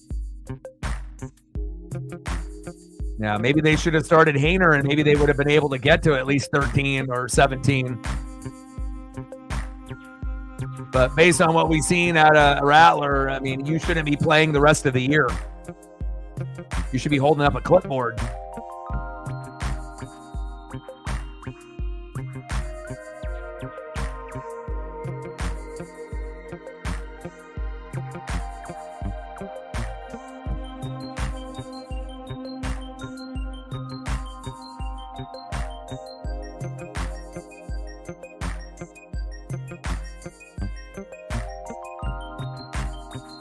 Go, baby. Only down projected by 5 points now, baby. Let's go.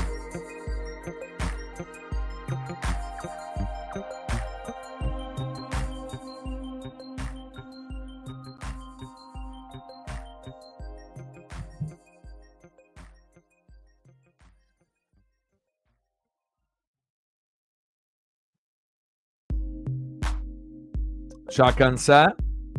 Hainer. Jesus Christ. It's like these guys aren't even trying to help out the quarterbacks or whatever. They're like, fuck it. Who cares about my stat line? Who cares about anything? Let's just get the hell out of here. Let's go eat dinner, have a drink. This is probably one of the most embarrassing losses I've seen from the Saints ever. You know, when they were the Aints, they were used to wear the bags on the head. Like, this is... Should have started Hainer over Rattler. Rattler deserves to be on the bench the rest of the year because, you know, Hainer's not that good either, but he's better than Rattler. At least gets the football out of his hands faster than Rattler. Rattler's decision-making is garbage. At least Hainer can get the ball out. I mean, Hainer's already looked better in 3 throws than all the throws that Rattler has made combined. Coming for blood, baby. I'm already pissed that I lost last week.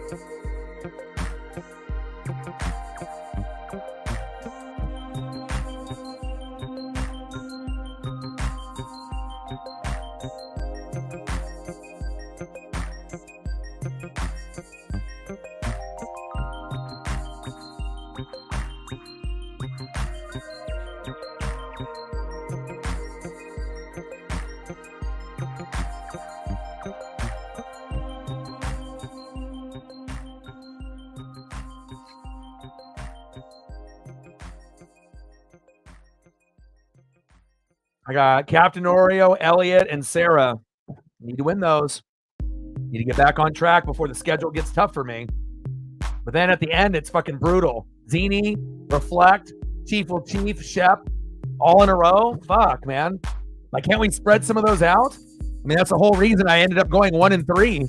I got everyone's best effort 3 weeks in a row. Like, hard to win when that happens. Touchdown, Saints! Cedric Wilson Jr. Boom! Shakalaka.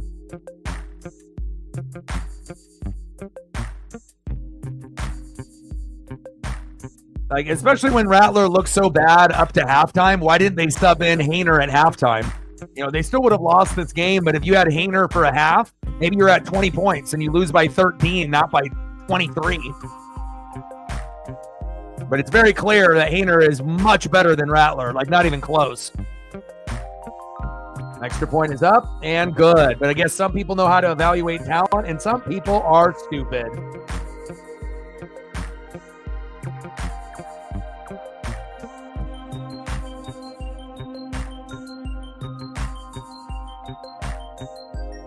Yeah, well, you already kind of knew the Broncos were going to win this game if the Saints were on a 4-game losing streak, and they have the most injuries in the NFL. There was no chance that the Saints were going to win today. I mean, hell, the Saints might not win a game the rest of the year, but it might be good for them if they get the first pick in the draft.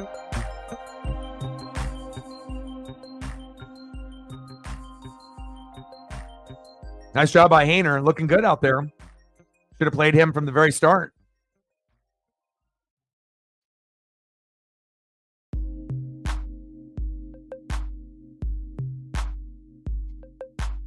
Well, if we're really talking about who needed it more, the Saints needed it more. Last time I checked, the Broncos aren't on a 4-game losing streak. The team that needs it more or the most in the NFL is the Saints. 5 fucking games in a row. But good for the Broncos and Bo Nix, with limited, talent on offense to be able to get to a 4-3 record in Bo Nix's rookie year. Pretty good.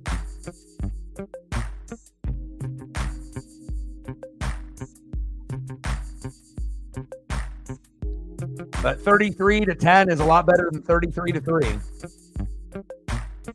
But once, Denver ends up getting, better running backs, a tight end that doesn't get hurt all the time, and Dulcich, better wide receivers, then they'll end up getting to that 10-7 record in a couple years. I don't know if they'll do it this year, but you're 4-3 right now. You're on a pretty good pace.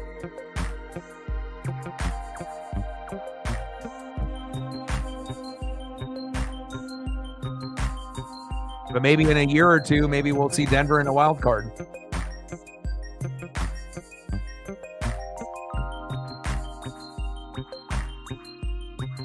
Yeah, Seahawks probably most deserving after the Saints. Based on just injuries.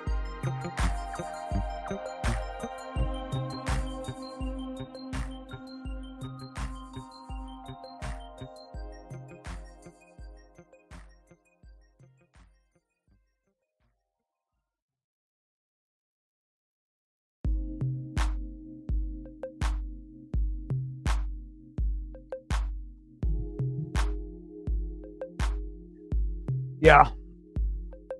But it would be nice for them to be able to get a true number one receiver.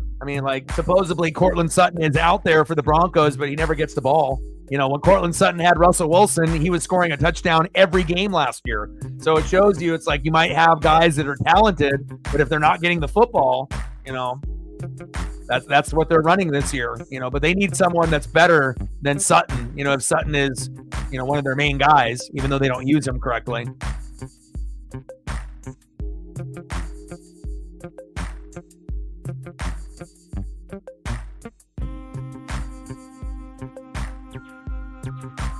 $25 to go. How close are we getting to our likes? Are we at 20 yet? We should be, I hope. Are we at 20 yet? And if you haven't smashed that like button yet, please do. At least get to 20. That's like bare minimum stuff. Where are we at? We're still at 17. Come on now. 18. We need 2 more. If you haven't smashed that like button yet, please do. The game's almost over. We need to get to 20.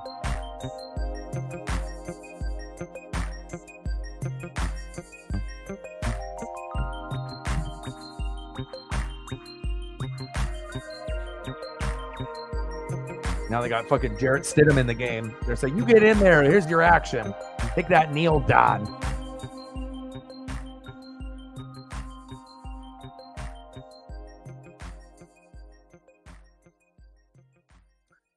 Final score, Denver Broncos 33, Nolans Saints 10. And then any photos or anything that I can end up getting here at the end, you let me know. Megan with a 20 to try to get us to a hundo. We're $5 away. If someone wants to help us get to that $5 number, that would be great. And then we'll throw up some photos here at the end for Megan. Reflect jumping in on the party as well. Thank you so much. 25er and a 20. Thank you so much. Now we're at 120. You two are the best. MVPs, the 2 of you. Let me know what photos you guys want, and then I'll end up taking Paisley for a nice little walk. She couldn't even watch this game. Her head is covered and buried into the blanket. Stacks on stacks, racks on racks, little cactus jack. Bye, bye. $20 holla. Thank you so much. Reflect with the 25. Thank you so much. Appreciate you. The 2 of you. Stacks on stacks, racks on racks, little cactus jack, bang, bang. Appreciate you guys very, very much. Let me know what photos I can do. This game is over, so I will flip it now to the Kraken. And I'll have that on in the background here for a few minutes against the Flyers. Go Kraken. And then I will eat dinner, go for a walk, and then we'll be doing the Ducks and the Purdue Boilermakers tomorrow. Then I'll be doing Georgia and Texas, number 5 versus number 1 on Saturday. And then we'll end up doing the Steelers and Jets on Sunday Night Football and the Ravens and the Buccaneers on Monday night. I'm super excited about that, win, lose, or draw. Want some Bo Nix? Okay. Got you.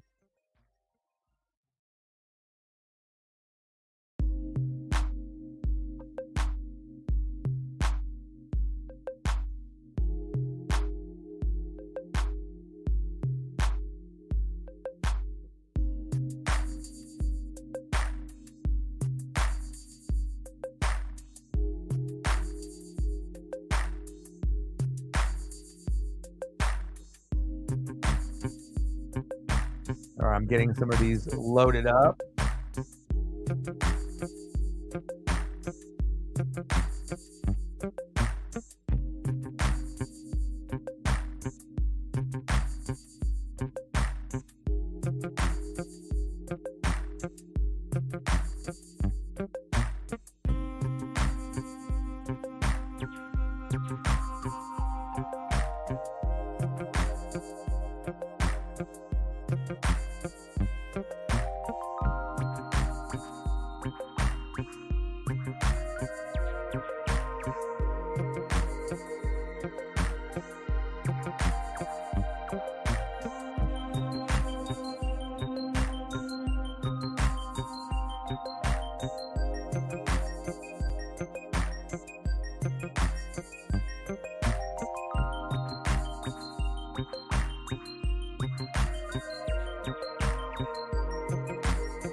Unfortunately, I mean, I will wear my Oregon gear for Georgia, Texas, but again, like a lot of my Green Apple, merch that I have, that's my top tier merch. I can't wear it. Like my Herbert, all my Green Apple, hoodies, and I got sweats, and that their sideline gear that the players wear. Like I got all kinds of crazy stuff that I can't wear because if you wear green and yellow on a green screen, then I disappear, and then all you see is a floating head. So unless you guys want to see a floating head stream. Yeah, but I definitely will be wearing my Oregon gear for Saturday. Even though the Ducks will be playing on Friday.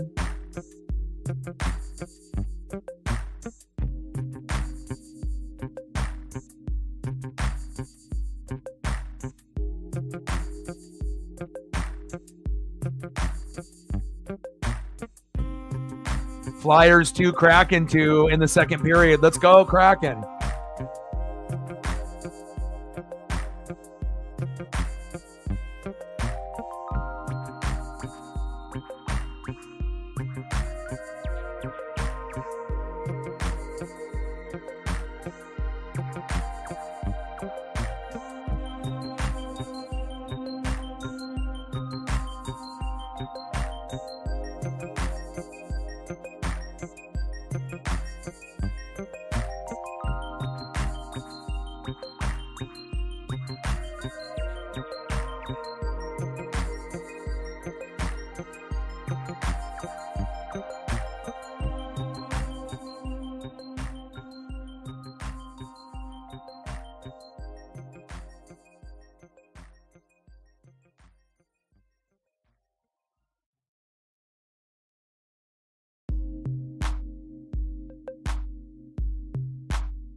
Sure, I get some Bo Nix up here for Reflect now. We appreciated those.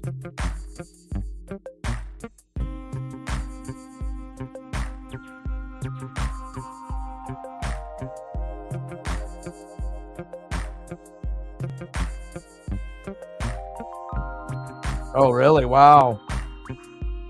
Can't have that.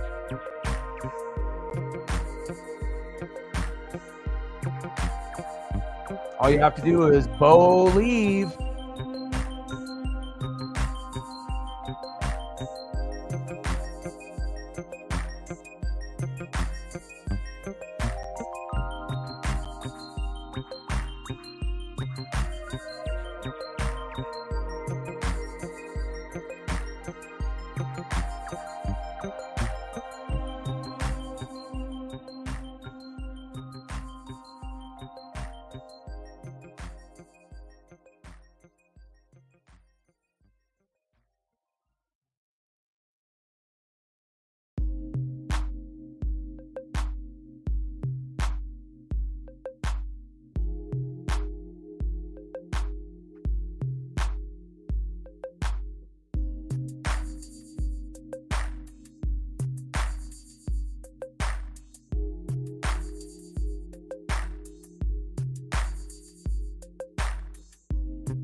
White and orange looks okay, but Bo definitely looks better in the green apple on the white.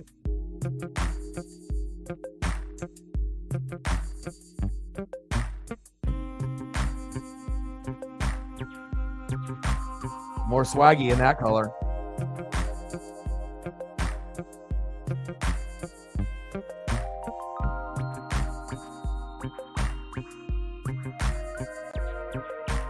Swag, swag, swag, swag, swag.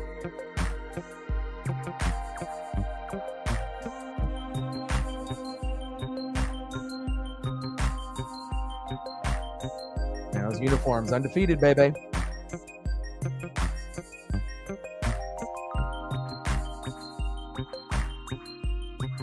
Look good, you feel good, you play good. Facts.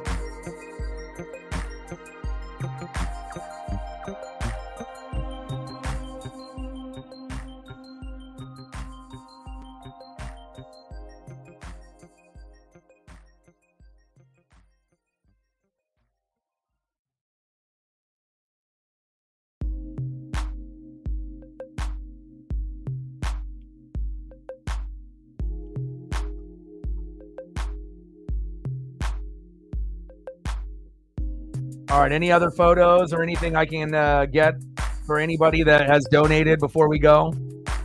Paisley needs some dad time. We need to go on a long walk, and I need to still eat dinner. But we will be doing Ducks and Purdue tomorrow. And again, Georgia, Texas on Saturday.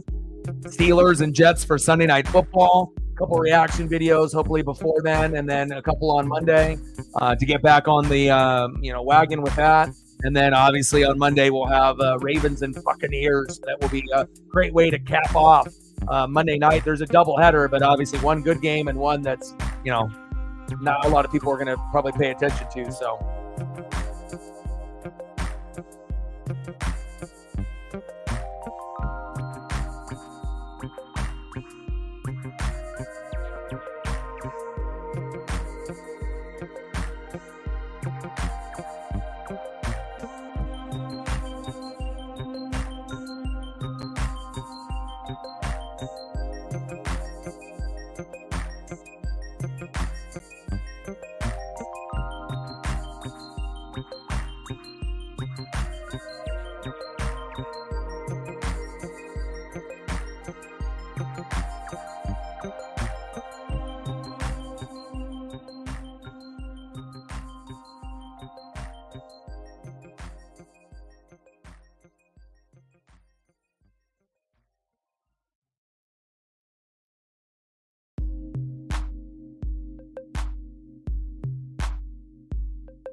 Good save by Grew.